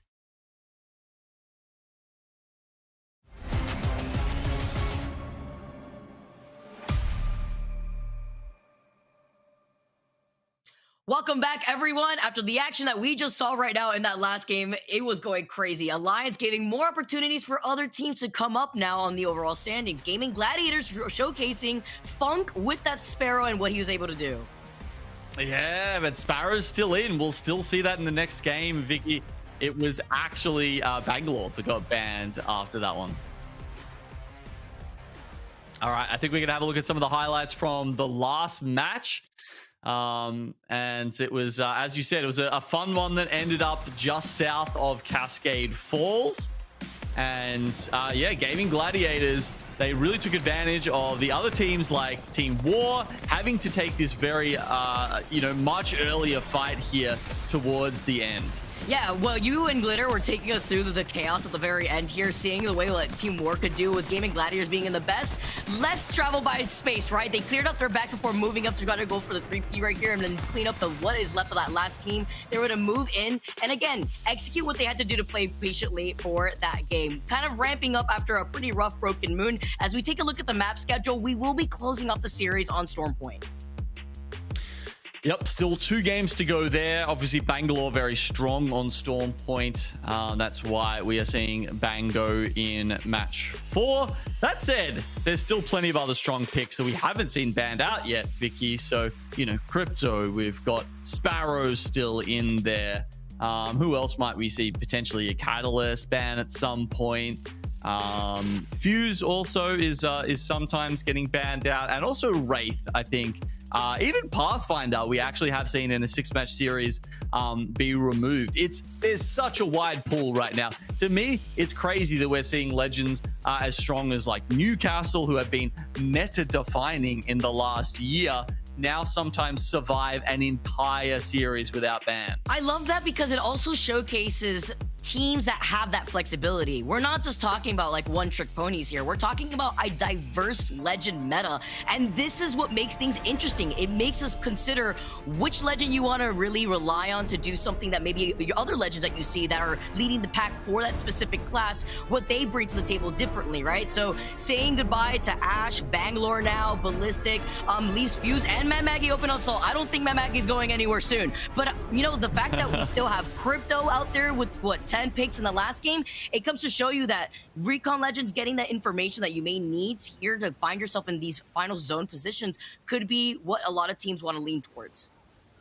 I mean, look, all I'm saying, Vicky, is I cast a 10-game match point final on Friday, and Mad Maggie was actually the 10th ban. If we had have gone to game 11, she actually would have been banned. But I'm not going to lie, I think that might be an Apex special. I'm not surprised, honestly, Gino. Sometimes listening to the different legend bans that like play out for different regions, it also it's so different. It's so cool though because it showcases how these different regions also pace their matches. Yeah, it can be massively different. I mean, not even just between regions, but even between different blocks in different regions. Yeah, we really, truly are seeing the versatility and the differences between how so many players and styles come through here at top-level competitive Apex. I feel like the Legend ban system has unlocked competitive Apex. And now looking at where this zone's going to be pulling over to Launchpad, one thing that I do want to highlight, Gaimin Gladiators landing in Devastated Coast and being able to make that rotate that they did in the last game, now not really having so much resistance on where this zone pool is instead. We'll be able to maybe hold that high ground on the north side of Devastated Coast closer to that gravity cannon, while Shalala landing in their POI of Launchpad will have access to that circle beacon and that survey beacon. Right, you are. Plenty of information coming across from Shalala there. That said, they've got Fuse and Pathfind. That means they don't necessarily get the Insta beacon scan, Vicky. It does depend a little bit. That said, they got a very nice, whatchamacallit, an harvester spawn right on one of the fingers on Launchpad. That means they grab that. They do have Fuse. There was another assault bin there. That means they should have been able to get essentially blue straight away and get the ring console scan. That's not guaranteed for Launchpad, so this is actually quite fortunate for Shalala. GoNext staring right at Shalala, who ended up rotating to that north side. Or that Evo Harvester, like you were mentioning, fighting for some of that extra Evo charge. I'm not really expecting GoNext to give up any of this space, though. They do want to bunker down because there is another team on their 6. I believe Babaji is on the rotate. Looking to see if they can maybe go in for a third party very early on, but this is also a healthy position to take looking at the current composition that they're running. Specifically with GoNext, the Catalyst, Newcastle, and Wraith is going to allow you to try to reposition, put up a wall for force outside of these buildings, or even if you want to take a fight inside these buildings. Look at what Henchman's doing right now, already repositioning, because not only is Babaji coming in from behind, you have Forbidden, Stay Healthy, that have now rotated from the north side of that next zone after getting that circle ring. Yeah, he's actually just putting the portal down there because there was a care package coming in. So Henchman is getting ready to drop one of his weapons on the floor and grab that. That's not him though. I think that's maybe Shalala, I think, who managed to grab that. Oh no, they haven't got the bow. Chaotic Much. Yes, Chaotic grabs the Evo cache, but the bow, the fully kitted out bow stays. It may have been hard to grab the bow because of the positioning of that portal is what I'm thinking. So maybe playing it safe because he's also in the line of sight of the teams that are still looking at that care pack from the north side. Still though, up for grabs once that portal goes down if there's an opportunity. I guess, yeah, the other team could potentially get in there and pinch that. Just sharing it around. Maybe, you know, it's a charitable lobby today, perhaps. Alliance came up for the BOGO deals, but honestly, looking at the way that the Storm Point has played out, changes up that consistency. Navi running that lifeline. Slab, okay. Lifeline, Pathfinder, Crypto. We did see, yeah, like I'm just thinking back to some of the, you know, the other series I've cast over the last couple of days, Vicky. We were seeing Lifeline creep in there, like towards the end of the series, but yeah, like I mean, I guess we're up to game 5 now. That's the end of the series, but it's definitely not. I wouldn't call it like a strong pick, but I think people are starting to experiment with it a little more. And it's interesting that Navi are in second place with so many teams very close behind them. They could lose that second place and slip quite far down the leaderboards if they're not careful. So this is a brave pick from our European team. Definitely agree, especially with Sparrow and his ult and what we've been able to see allow teams to try to reset. You know, when you try to take a fight that you already start off at a disadvantage, and when you're stuck in a lifeline ult, you're essentially in that dome. We see much more 30-30 action. Chaotic Mix getting that knock onto Black Venom. Atlas playing on the outskirts of the Prowler Den. Kind of forced to play this out too, right? They have that ring circle information. They know where that next zone's going to be pulling, but they don't want to be stuck between two teams. But if this zone continuously pulls over to the southwest side, everyone's going to be looking at them, and there's little to no cover once you're forced to come up from the low ground to high ground up that hill. That could cause some problems. We'll have to keep our eyes peeled to see if it does in the end, but it's really Shalala keeping watch over Atlas and Forbidden right now. But with Ronin coming up behind them, they're just creeping around the side. That said, they've got multiple options to come back into the ring and minutes to make that decision. So I don't necessarily think they will try to be pushing out Atlas here. I think that would be, I don't know, maybe if they get an opening, maybe you've got some nice 30-30 shots to open it up for you. Ronin's positioning too allows them to kind of find a better positioning in case the zone doesn't pull out in their favor towards that north side. They have the option to either rotate from Atlas side, or if they want to keep holding that southern position to gatekeep other squads that may try to wrap up behind them. It clears out essentially both that north side of that big rock that we saw by the Prowler Den and that south side too. So a good 50-50 approach perhaps, as UAIM forced to play this out as a duo. Seeing the team right behind them here.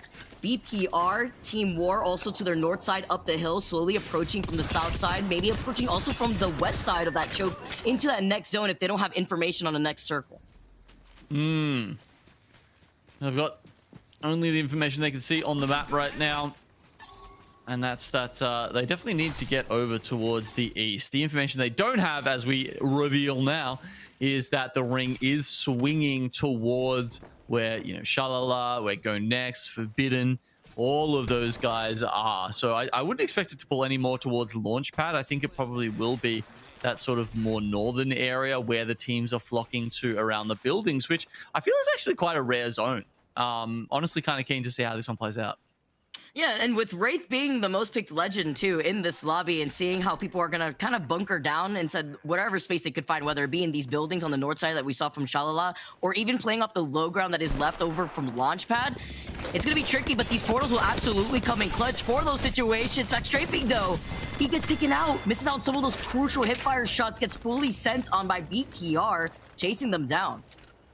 Okay, BPR forcing their way into zone right now, but the next fight on their roster, well, it could be Gaimin Gladiators if they decide to head into zone, but it doesn't look like they're doing that. They're actually going towards both FaZe Clan and Na'Vi.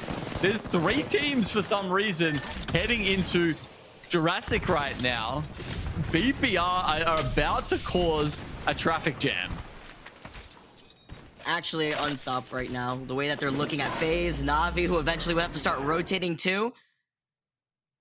Look at that choke that they're holding over to that north side. It's inevitable, but hopefully staying here too long doesn't end up biting them back, considering that Gaimin Gladiators will be the team to gatekeep them over by the choke, leading into that next zone over to the southwest side. It's a tough rotation for all of them here. Na'Vi have said, we've had enough of this. We're going to take the gravity cannon into the pylon, and FaZe actually ran out, and we see FaZe trying to pop the mother load there just to try and catch them off, but it doesn't quite hit the angle on it, and so Na'Vi are safe within pylon. FaZe is hungry. Still gonna try to approach them here from this side. I mean, they are sitting in 8th place with 28 total points thus far. Na'Vi, now after getting that scan, FaZe is forced to back away. They're now going to be able to try to rotate through Jurassic again, and Na'Vi will have a clear rotate pattern, pathing rather, to go in from that southern side that we had mentioned from Gaimin Gladiators. Alliance too, UAIM calling out the solo that was left from XD. Also looking at the team that has taken over that DBZ building over to the north side. Oh, I love this spot from Alliance. Playing from the north here. They'll clear out Legion Gaming. I'm just saying, it's going to happen. Who could stand in the way of these guys when they've got 2 members alive, let alone 3? Once they clear out Legion Gaming, then they'll be able to pull down towards where there's spiders. There's 2 different chokes that they can take their approach from there, depending on where the zone pulls. And from that point, Alliance do have, honestly, quite a good staging ground into the end of this. But Hackers does trade with Alliance for the first kill onto Legion. Oh man, he was shooting the bow check and did not hear that player wrap up behind him there, over to the side rather. Hopefully they're going to be able to get that reset here. It's the respect, but it's also elongating this fight because other teams will be able to try to finish their fight sooner over to the south side of Stormcatcher and maybe try to cut off their rotate once they're forced to go in through that choke that you mentioned, Dino, over to either side of the spider caves. Yeah, it just depends how quickly they do it, right? If Team Warren stay healthy, maybe even BPR, who's getting involved in that soon, can become a part of this, that's when Alliance have to start to worry. But usually, I mean, Alliances, the way that they are so aggressive, right? The way that Effect is so in your face as the entry fragger essentially for that team is one of the reasons they're so successful. So with this fight elongating, as you put it, all of a sudden, Alliance are starting to worry about potential third-party opportunities and losing that option to, as I said, just walk straight into the zone. And by the way, it's pulled in a way that will benefit them greatly if they make it to that spider choke. That's why they kept looking back. They just wanted to make sure here. They don't want to overextend. They're just going to pull away for now. BPR trying to make the magic happen with the crypto drones flying right over their heads. That one player, one here on the other side, they lose out on the crypto. Kyler's forced to back away, pop up the shield back. He does successfully pull it off. They got in a trade, knock for knock, leaving only one player on the other side. Gonna be difficult here for Zayn if he could pull this off for FaZe now before they fully swinging here. BPR, then Devo knocking one. Kyler though right behind Zayn. Zayn's literally one shot, no shield swaps in sight. It's just a matter of time. FaZe can get eliminated. 16 squads now left. Yeah, after dropping out of that Ninjas in Pajamas roster, Zayn was one of the hottest free agents on the market. Unfortunately, not able to help FaZe Clan out in this game, as both BPR and FaZe will fall in the zone here. Atlas, meanwhile, have actually moved up into the spider choke I was talking about. You can see Atlas are using the Wraith portal right now just to set up a potential opportunity for them. The real question is, do Alliance respect this, or do they choose the left choke, which, as you can see, Alliance won't have this information, but as you can see, the right choke is really the one that you want to play for. Which path do you take here in a decision like this? Na'Vi with only having Uchaku left. Dropping down, he knew he was one. Crack also was low here. The Devo, though! The hipfire shots is all you need real quick. Cat get eliminated. Clutch moment as more squads now rotate into that next zone as it closes right behind them. Cat's trying to reset from right underneath Onyx, who also wanted to see if they could have an opportunity to maybe go for a 3P. You talked about those portals being set up to help you out with a tricky rotation, and Onyx right now, with that rate, have been able to set that up on the second floor. Yeah, well, this is the issue. There's a lot of teams who are sitting below that cliffside, right? Onyx, we're seeing GG, Slab coming back in from the dropship right now. All of these teams, even if they somehow get themselves out of the schmozzle that's happening down here, will have to eventually make their way up to the top of the cliff. Oh man, with some of the shots here too. Gaimin Gladiators get eliminated. War coming in from right behind. Also getting the knock onto Unlucky. Fight from each angle. You talked about which choke does Alliance want to go through. Well, look what's happening here. They knew that there was 2 other squads that were going to rotate from this left side. Baba G now are going to be able to come in for the third party, while Alliance try to survive here. Yeah, and I mean, what am I thinking, Vicky? Of course Alliance weren't going to go for the right choke. They're not playing for placement points right now. They're playing for kills, and then placement points just might sort of happen or not. Baba G on the timing, cleaning up what is left after we saw War take out Alliance, and Baba G finalize out Team War. 9 squads left. The patience pays off on that 3P, and this is also completely uncontested on this northern west side. Even that zone pulling over to the far east side will allow them to go in for a reset, whether they want to take the choke that we had, or even try to take another fight on the edge of the zone by GoNext. Annex on the opposite side of all of this, they're looking at some of the teams who have finally made it out of that building. Oh no, that stinger locks onto the entire team of Na'Vi, while MG Clutch, by the way, the rat out of Ronin, tries to sneak past cybercats. They've locked onto him. There we go. Ranchers will clean that one up nice and easily. And now it's just Annex, who hopefully haven't given up their position too much, because Forbidden are looking down at them. The path they're now looking at Forbidden, and Alex being right behind him could be the help that the next main need here. Alex being the only squad in that next zone, knowing that there's 3 teams that are going to be fighting in the building over to their left side. cybercats looking to maybe get involved, because in the open over to that southwest side of the edge of zone, they were going to be exposed, but Forbidden still focusing their attention on the next. Oh, only the single member of Baba G slides down to try and rat out some placement points. I mean, he's within zone here, but unfortunately there isn't a single member of Atlas.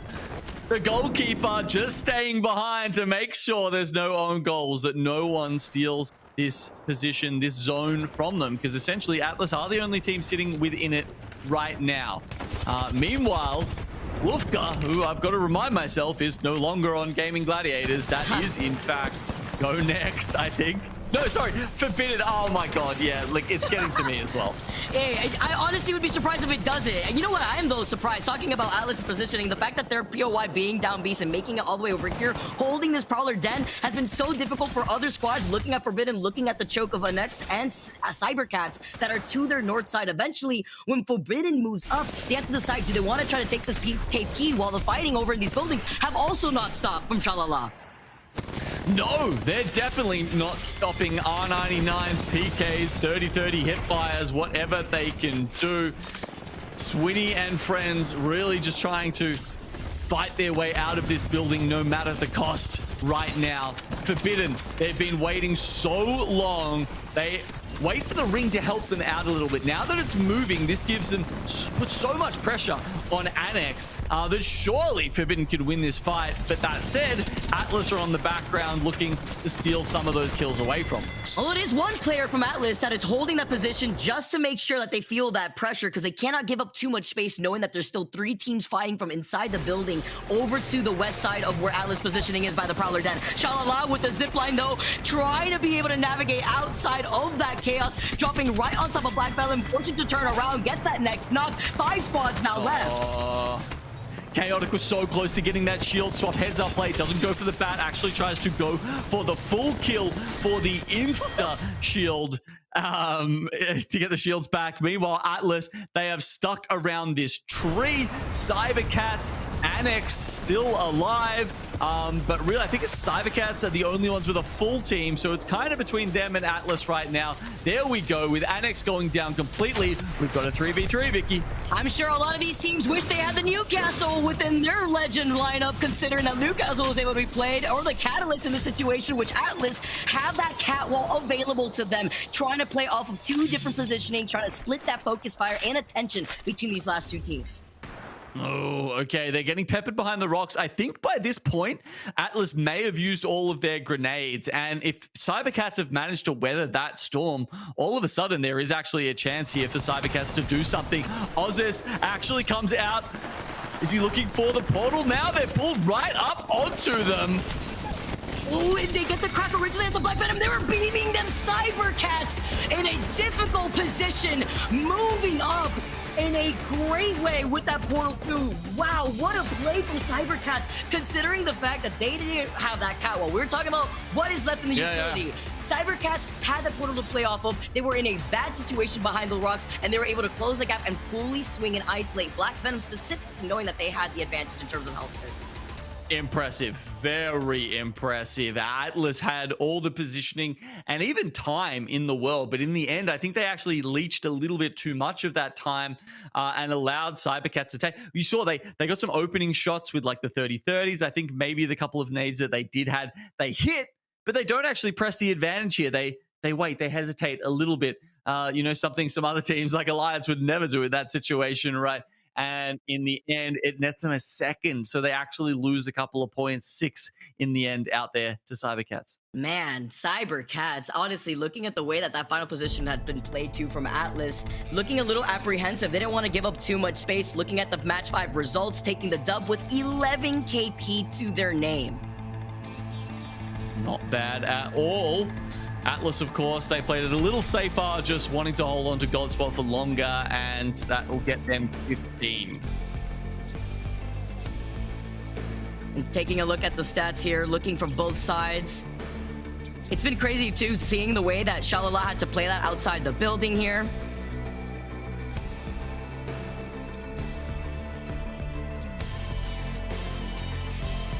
Having a look at the series results here, Alliance still very much on top, but God, the foot's gone off the pedal. Not in the way they play the game, of course. As we've seen, they've been full descending teams, but in terms of how many, fights they've been able to win, they have lost just a little bit here. Of course, they're still so far ahead that with 5 matches played, it would take a Hail Mary play from Na'Vi. They'd have to pull off, what is that? 22 points, so it's at least 23 points, assuming Na'Vi gets 0, which is one hell of an assumption to make, and that would be one hell of a come from behind victory from Na'Vi with the newly minted Flab team.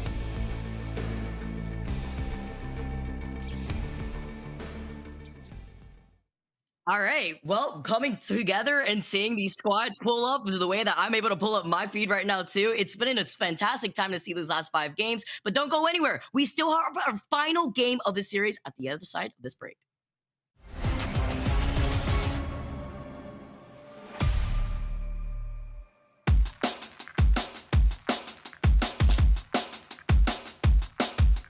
It's been nearly 4 months since we all came together. With Year 5 well underway, we now find ourselves here in the Big Easy for the first massive, big, colossal LAN of the season. Nice little hold, only up to stay naughty from LG. The P20, he lets them ring. Here, Atmo, Soten. Should have been an easy wipe. Should have been FWG with the hold. And with the Ash Portal on top of it, now it's really up to Kimchi. But Chaotic moves in, he'll find 2. He collapses on the damage. Chaotic's gonna swing!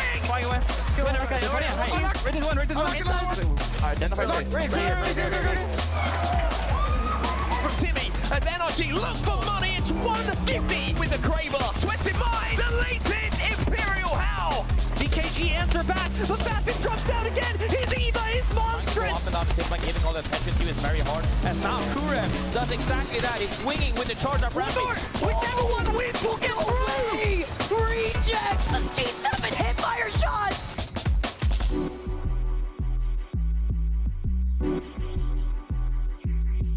Sykes is the last alive, does what he can for Envy, but it's not enough. It's Alliance. It will close out game number 1 here on Broken Moon. So they put up a huge amount of points. Gloryman, he'll come through the catwalk with the PK and the P20s. And it will be GHS Boom who win your match number 2 here. Alliance have officially hit match point with 50 points after 3 games. Corporal manages to come up. The piercing spike putting in the pressure. It's Superboy. Falcons are back up to 3 though. They get the raise. It's now Falcons' chance. As Falcons hit match point. Falcons up on the high ground. Is this the moment that this squad was put together for? Alcatlia down. Falcons rising. Falcons champions. From the most insane elimination bracket run. And will be crowned your ALGS Open champions. They have soared to ascendancy here in New Orleans, and they have that magic moment that they were built for. And quite rightly, Waltzy gets the chance as he will get to lift his first ever ALGS trophy.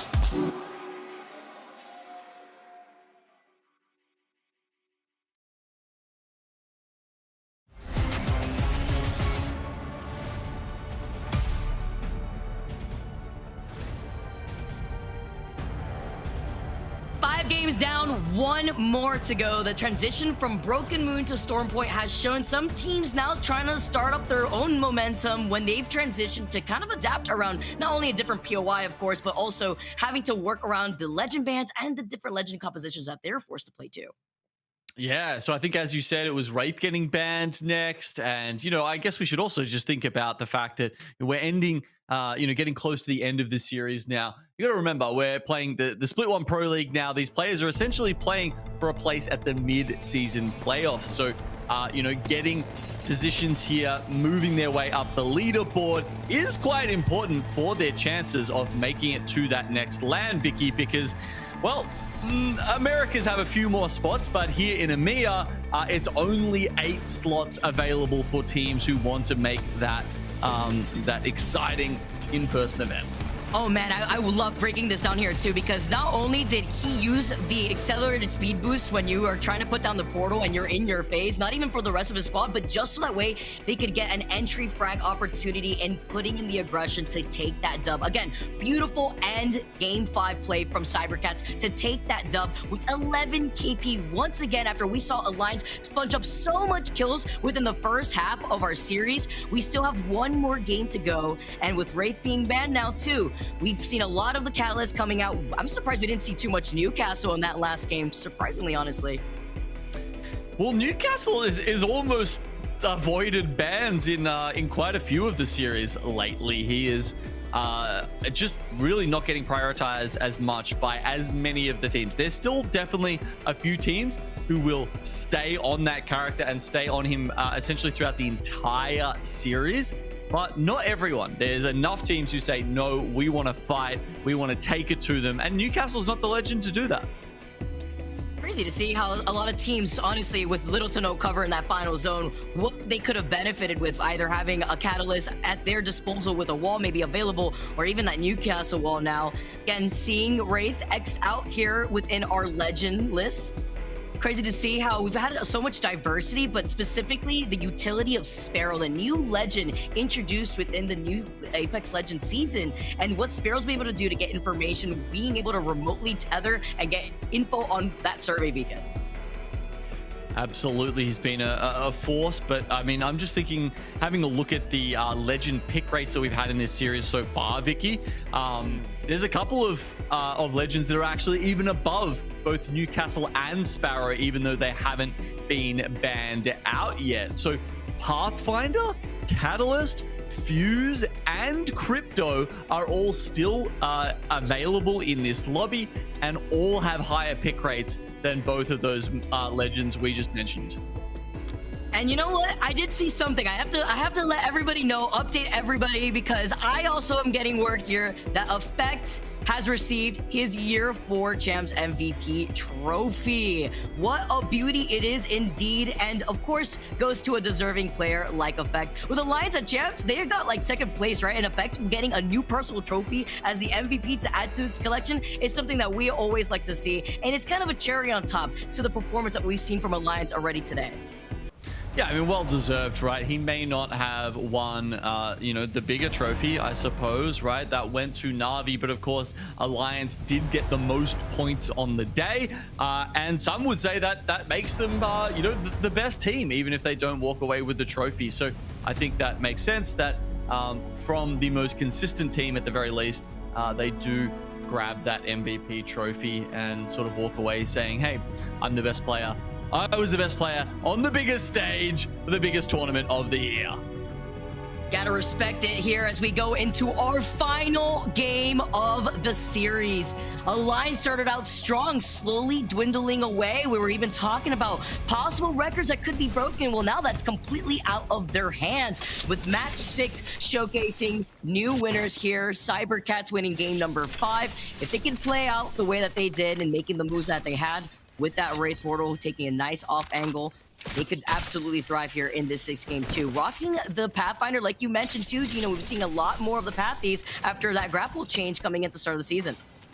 Yeah, it's like, Wraith portal goes away. What other options do you have to make those sort of micro to mid-level rotates, Vicky? It's the Pathfinder, especially now that the energized zip line has been integrated into his base kit. That means at any point you are taking the zip line in the first, I don't know, it's like 30 seconds or something like that, that the zip line is up, you will only be taking 50% damage, and that's a huge buff for his rotational abilities. Maybe not having to rotate too far here, considering that this zone is pulling right over to their POI of Barometer. FaZe playing on the outskirts. They have access to that ring console. We know that cybercats have access to both that ring and survey beacon, it looks like, too. And a lot of squads like Onyx and Babaji already quickly on their rotate to find some space over there. Babaji, they're straight into it.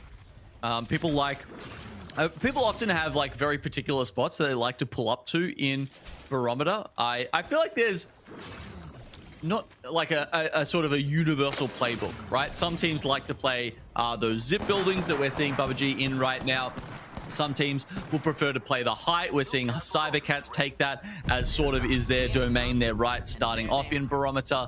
And other teams will prefer to maybe go down the bottom, play the tunnels if one of those other priority spots aren't available. But certainly teams are making their way in now. FaZe Clan very slowly making it their way over from Cenote Caves, despite their priority to the ring.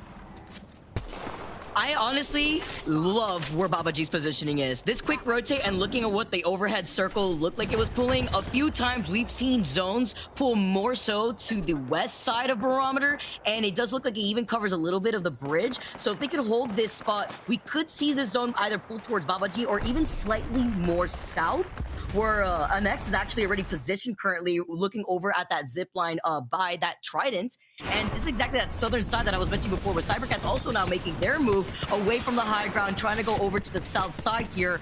They're looking at not only Babaji, but also Next. Yeah, plenty of targets for them to pick out as they try and make their way towards that purple armor, right? Oh, don't love this position here for Forbidden Gaming. That's a tough one.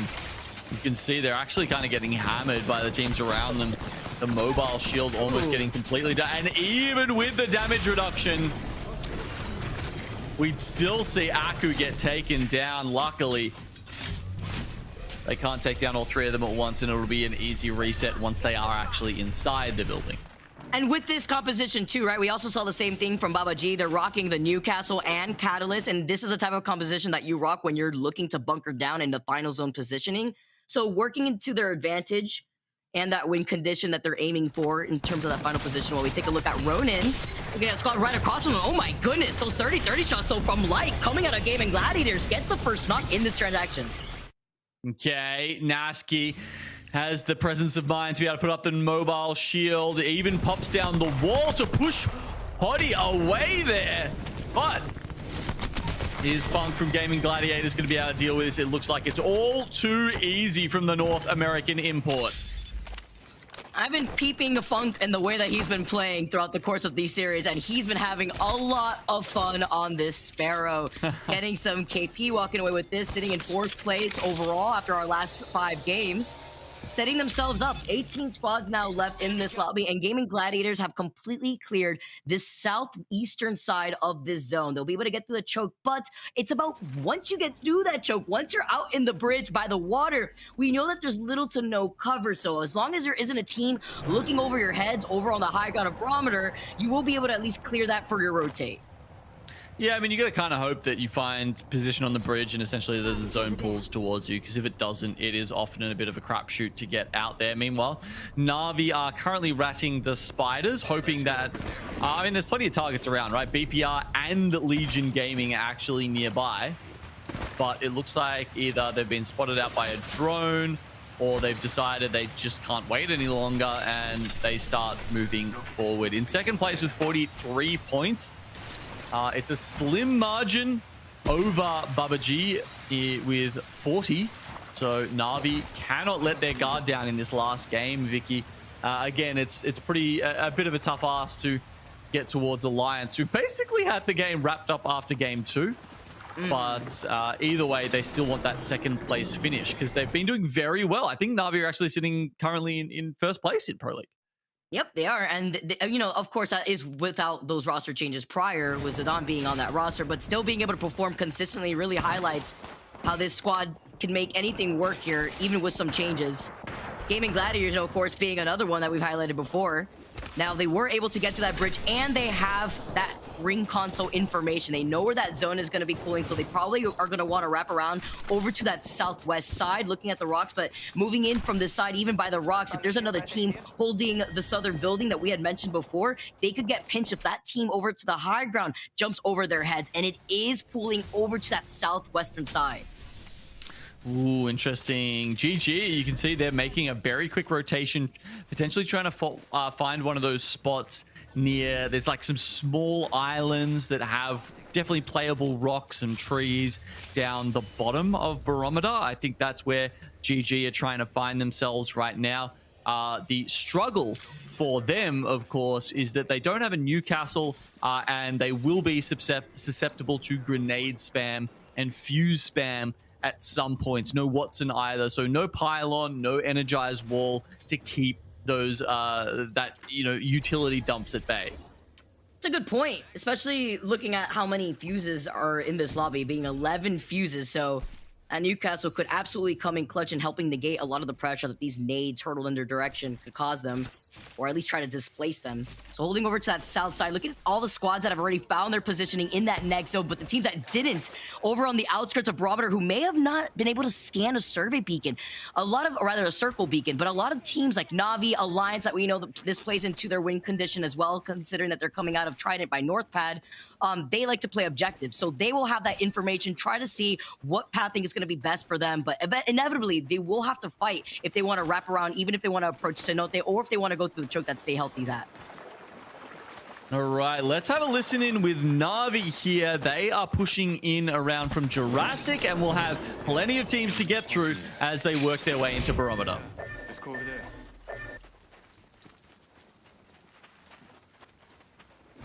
Optics here. Mid-range. Located survey beacon over there. Eating UAV. Wait a second. Right. Things can change. If all of this is free, we just go through here.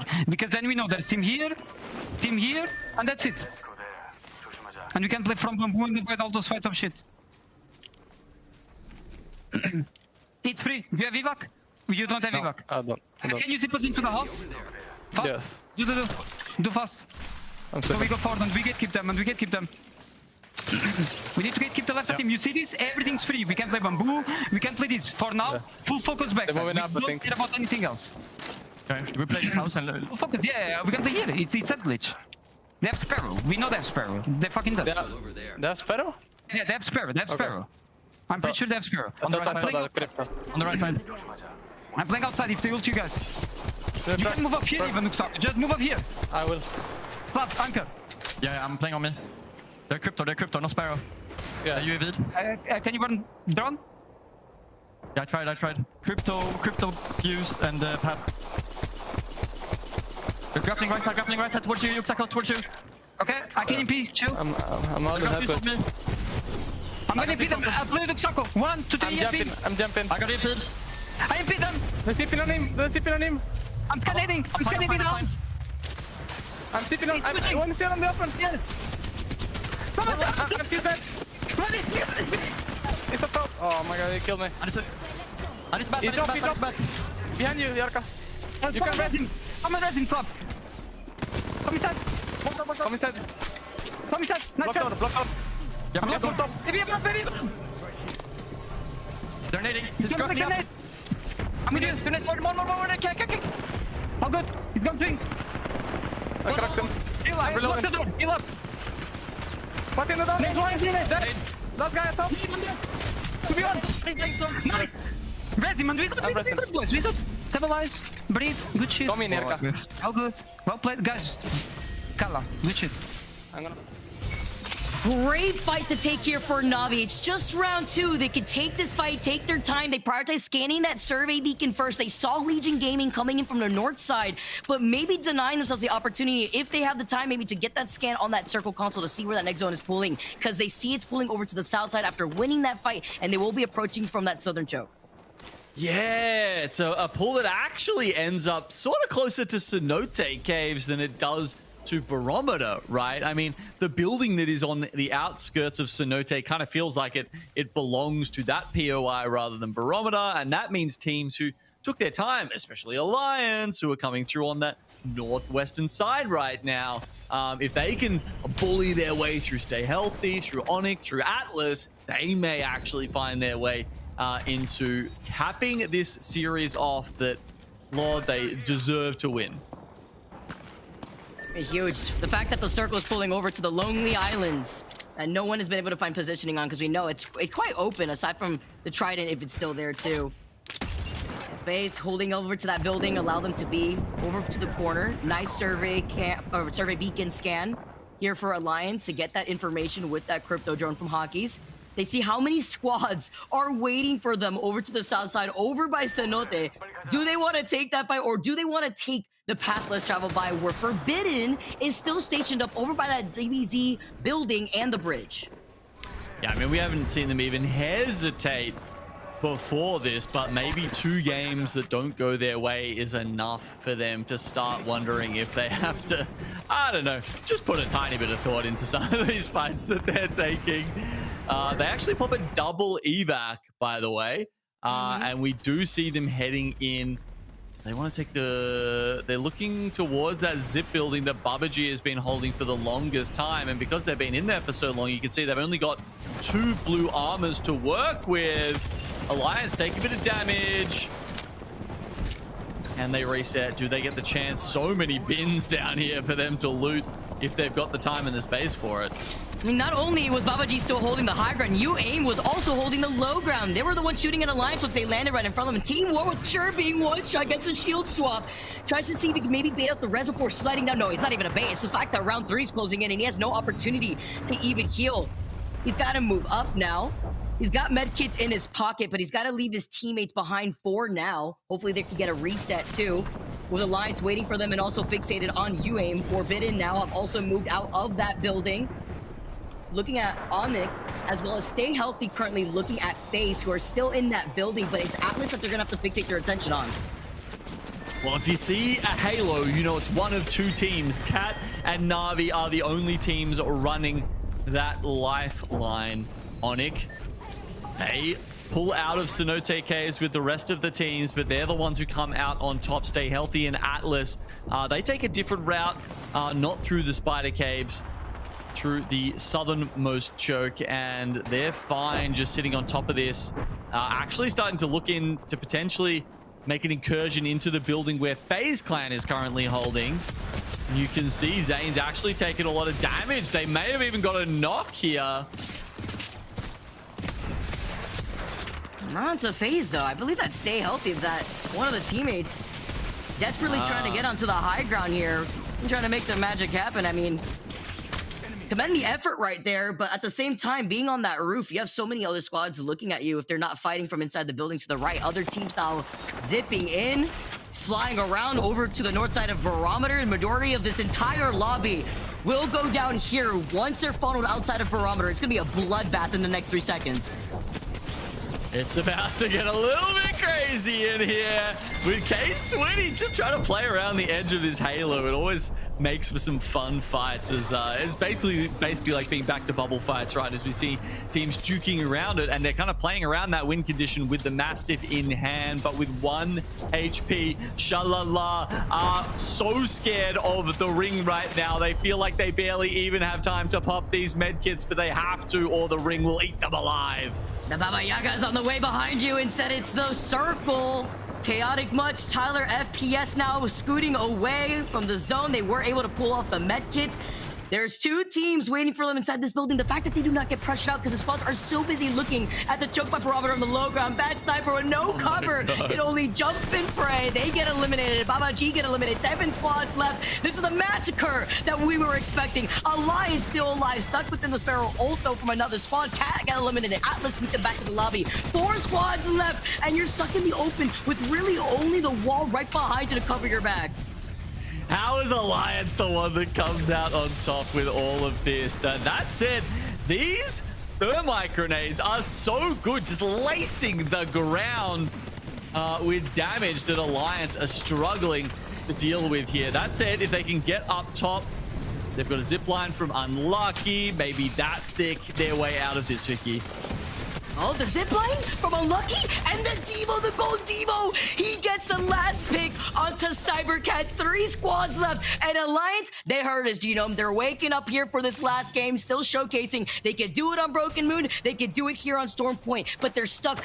Their backs on the edge of that next zone, and Gaming Gladiators having that fuse is going to pressure them out with these knuckle clusters, but doesn't look like he's got nades to work with. None left in the backpack for Blast. It's just the knuckle clusters. At least those don't run out. The mother load. Oh, they've actually managed to lock them in now. A full kill onto Huckers, a knock onto Effect, and FaZe Clan in the meanwhile. They've pulled out of their building and now are starting to look at this. I guess they were hoping for more trades between GG and Alliance, but hey, they'll take a guaranteed second place. Yeah, at this point, with Gaming Gladiators having those 53 points, allowing FaZe to not walk up on that lonely island, Gaming Gladiators drop down, and their priority is to get this KP to take out Alliance, and they do just that. They lose out on Light in the process, and Funk is slightly behind, having to reset. But FaZe are able to also pull up their own shield back from Zane. Yes, it's going to be surely this is an easy fight win from FaZe Clan, but all of a sudden, Funk on the high ground with the Devo. What can he do? Not quite enough. It was a pretty easy win from FaZe Clan there. In the end, they convert from a really great spot they had sitting on the zone, and they waited there for quite some time. You saw they had to fight off, stay healthy to get there, but once that's done, the game is basically in their hands. Yeah, and that's also with the fact that FaZe land in Cenote Cave. So they saw the zone, they also had a ring console and a survey beacon available to them in their POI, and then they were able to settle up inside of those buildings, trying to negate any sort of pressure from any squads rotating in their direction, but it was a pretty clear and easy pathing once they had to get to the island because Gaming Gladiators were fixated on fighting Alliance, which ultimately looked like that was the goal. It didn't look like they had a lot of loot in general to work with, as we noted that the fuse didn't even have nades like that. But the fact that they were still able to get second place and get the points that they needed has allowed FaZe to also take that dub for the last game. Yeah, I'm not sure where Alliance could have even gone, honestly. If GG perhaps tried to wait and see if the zone was gonna pull them out, I'm not sure that would have worked out for them either, to be honest. Yeah, I want to bring back Glitter because after the action that we just saw in the last few games, I want to pick her brain with some thoughts here because it's been crazy to see Alliance starting off as strong as they did. They did have a pretty strong 6th game, but fell off a little bit after game number 2.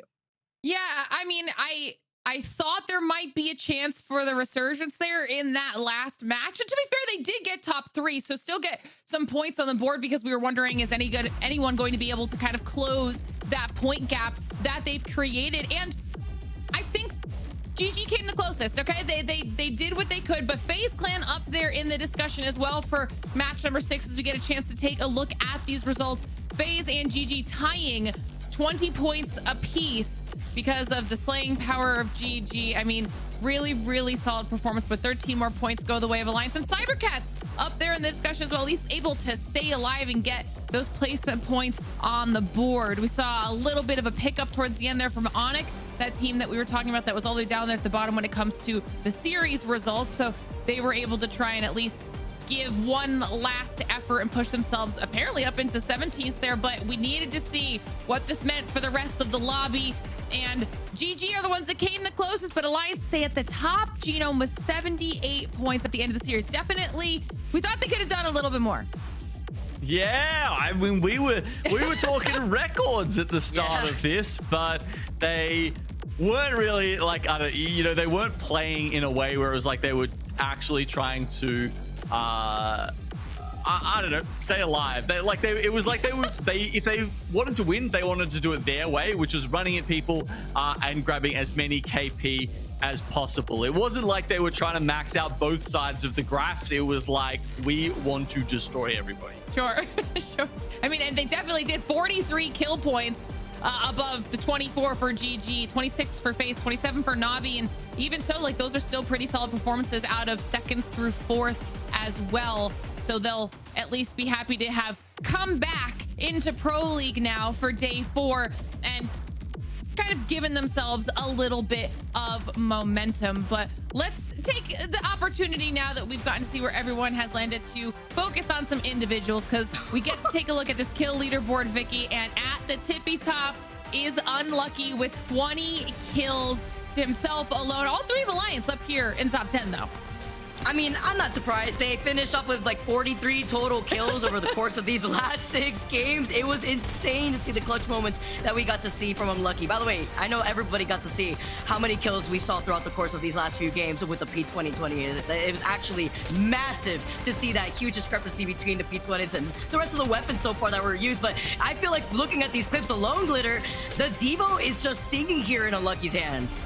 Yeah, he was absolutely putting in work. And like you mentioned, 20 of the 43 kills, almost 50% of the team's kills going to Unlucky after their series here today. And a large chunk of those being in these first 2 matches where we're getting these highlights from right now. I mean, the fact that that's what we can get in such a small sample size means that if they're able to get that, I mean, similar to what they did in the Open, they hit match point in 3 matches. If they're able to get that match point early, this early on, get that many points this early on, when we make it to a LAN, all they have to do is get that final match, that closeout win, Genome, and they could be ending LANs crazy fast. Yeah, I mean, I actually got a chance to catch up with Hackus at the after party after New Orleans, and he was saying everybody's playing scared. Like, even some of the best teams in the world are playing scared in LAN finals lobbies, and we are not. And I don't know if you guys remember, like, the biking. This would be one for Tiff. It was No Fear, the brand from like the 90s. But like, I feel like they should make a comeback and sponsor Alliance right now, because that is how they play, with absolutely no fear. I mean, it's working for them. Okay, they have found a good rhythm when it comes to thriving in these high KP situations. We'll take a look back at our final circles from this last match here for match number 6. And when we come down to this top 3, GG, Alliance, and FaZe Clan, after Alliance was wiped out, it really was just down to FaZe to kind of play the zone they needed to. GG was the one looking at Alliance the entire time, so they were distracted in these early moments here, Vicky. Yeah, but that mother load, honestly, was a great attempt at just trying to space out FaZe while they had to approach after taking that fight versus Alliance. But essentially, they knew at that point, even with FaZe losing out on one of their teammates, having that high ground isn't enough when you have to deal with 2 strong players waiting for you in a positional advantage. Yeah, and we kind of saw that trend all day. We saw GG do the same thing when they got their win. So it was all about that positional advantage at the end of the day for these squads, playing that final circle just particularly right. And at the end of the day, we did get a little bit of a comeback there out of the likes of the GGs, the FaZes, etc. But that means that we have made it through day 4 of EMEA. So Vicky, Genome, thank you so much. You guys absolutely crushed it here today. But we're not done with our Apex Legends action just yet, because we will be back for the Americas series at 3 p.m. Pacific, 6 p.m. Eastern, and of course 11 p.m. BST. So if you didn't get your fill, make sure you come back and see us in just a little bit, okay? Because we're gonna keep things going here today. Now, give me some final thoughts on what we got to see out of all of the action here, Vicky. EMEA back in a groove now. Pro League's back on. How are you feeling about everything? Oh, here we go. After the Open, it's honestly shaked up a lot of our Pro League squads that we usually get to see. You know, a lot of the teams that have already had a shoe-in within the competitive scene for a long time. The Open shook up a lot, and with the integration of legend bans, I feel like it's exposed a lot of players in general on how some players can't be as flexible. You have more maps now that you have to like really nail down when it comes to certain rotates, the POI drafts. There's so much changing in the competitive Apex landscape that IGLs have to work extra hard in trying to navigate through these changes. In addition to, of course, you have Sparrow now coming in, allowing you to remotely get reads on where people are. That does come in to help, but again, you have to still be flexible, working off teams that don't have Sparrows, that don't have Newcastle's Catalyst, like we saw in a lot of end fights in some of these games today. Yeah, absolutely. And we're going to pull up these overall standings while you give me your final thoughts here on what we saw out of EMEA after all of these roster changes too here, Genome. Yeah, I think that Na'Vi, as I kind of said, right, they have maybe shut down some of the haters right now who were saying that it was insane after just winning the Sapporo to make a change. But, you know, lo and behold, they have had a good day. They're not going to beat Alliance, but they still are at the top of the table now, albeit with Alliance chasing them down, coming up to now 57 points. Gaimin Gladiators, with their change, have likewise done well and improved their fortunes. I guess the other thing to mention here, guys, is that top 8 is what we're looking for. That those are the teams that are qualifying for LAN. So you need to keep that in your mind when you're considering where this cutoff is. And at the moment, it's a team like Shalala who is actually looking to place you know, maybe just a little bit higher and send the hopes of Team War or GoNext spiraling. Yeah, definitely a good shout there to keep everybody's eyes on that cutoff mark, because we obviously still have quite a few more Pro League days. But I mean, you've got cybercats there, Aurora down there, FaZe down there, all not within that bubble of safety. So while we're only on day 4 and still have a lot of ALGS left to go, it's definitely something our teams always have in the back of their minds. But after a very strong performance with Alliance, you guys thought we were done for today. We're not, because we're bringing Unlucky in real quick before we say goodbye to all of you to chat a little bit about what we got to see out of Alliance in our series here today. Unlucky, thank you so much for joining us. Welcome. Oh, hello everyone. Hi. Fantastic job here today, obviously, not only as a squad, but as an individual as well. We were able to highlight some of your moments from those first couple matches. So talk to me a little bit about just what was going right in those first 2 matches. I mean, you guys were slaying out. Yeah, I mean, the first game and the second game, I don't know, everything just worked out for us like perfectly. We were a bit lucky, I would say, on the first 2 games as well. We got like resets very easily and gifted, I feel like. And that actually like rolled for us really well. Then game 3 and 4, I had like a little bit of setbacks. Unfortunately, some fights didn't work out. But then we brought it back in the last game a little bit. But yeah, overall, I think we played pretty well today. I'm proud of the boys. Yeah. So Unlucky, you said, yeah, I was gonna say, you said W setup. I got the seal of approval, you know what I mean? We were looking at how you guys were playing while we were settling some stuff on our side. When we were just spectating you guys, we saw that you were just going absolutely crazy. I mean, you finished off the day with 20 KP, I think, over the course of the 6 games in total. So you were fragging out. You were fragging. And total, your team got like 43 kills. So that's the strong start that you guys had. 43. What do you think? Damn. Yeah. He's like finding this out. You didn't even know. Wow. Actually, no. I didn't look at any stats or anything. Wow. Like, I don't know. Yeah, you guys popped up. I mean, just to put into perspective, like in total as a team, you guys did like 17.5k damage. Second place was Gaimin Gladiators with 15k damage. So it was a little bit of a drop off. But you guys had that start very early on in the series. What do you think happened that transition from what you were mentioning before, Broken Moon to Storm Point? Where was that flaw? Do you think it was the map swap? I mean, you guys were comfortable on Storm Point before. Do you think it's the circle pools? Because I felt like the circle pools were kind of griefing you guys, pulling away towards certain chokes that a lot of teams were already rotating to either really slowly or had already gotten ahead of you guys? I'd say the circle pulls were not too bad for us. We just had unfortunate crashes with effect within like every single game besides the last one. What like kind of caught our momentum, our rotation, that grieved us a little bit. But obviously some games are just unfortunate, a little bit bad awareness from all of us. But overall, I don't know. I think the games were perfectly lined up for us. It was just some little things that didn't work out for us. But we'll fix them and then, yeah.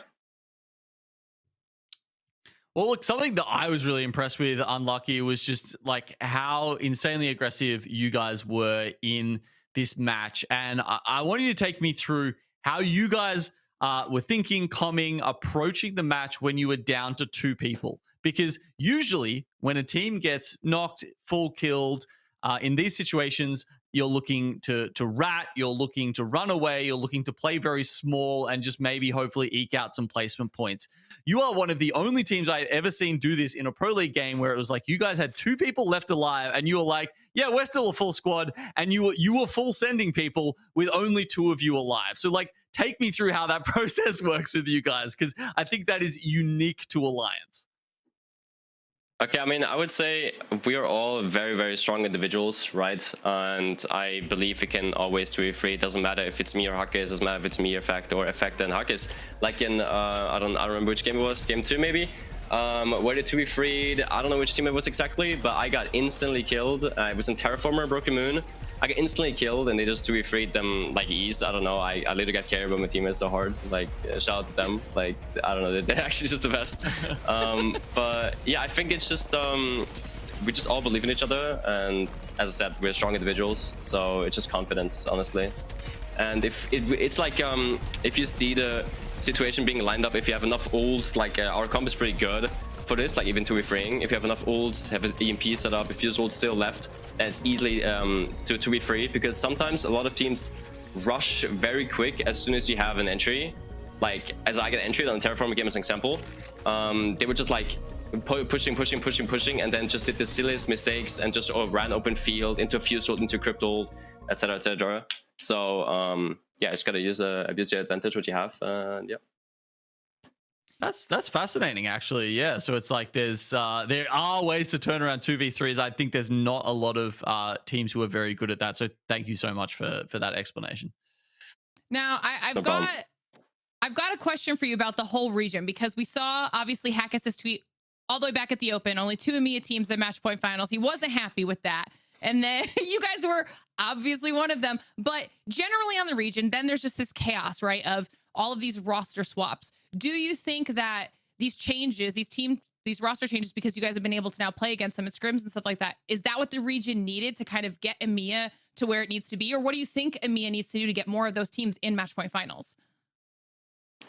I definitely think it was a very great change for you. It definitely was needed right after the last performance in New Orleans. I think it's very good. Like, I know it was a lot of roster mania, but it was very needed for most of the teams, right? I saw improvements now, right? GG getting Funk. FaZe I did now again good. I don't know about other teams right now, sorry, because I didn't check the results.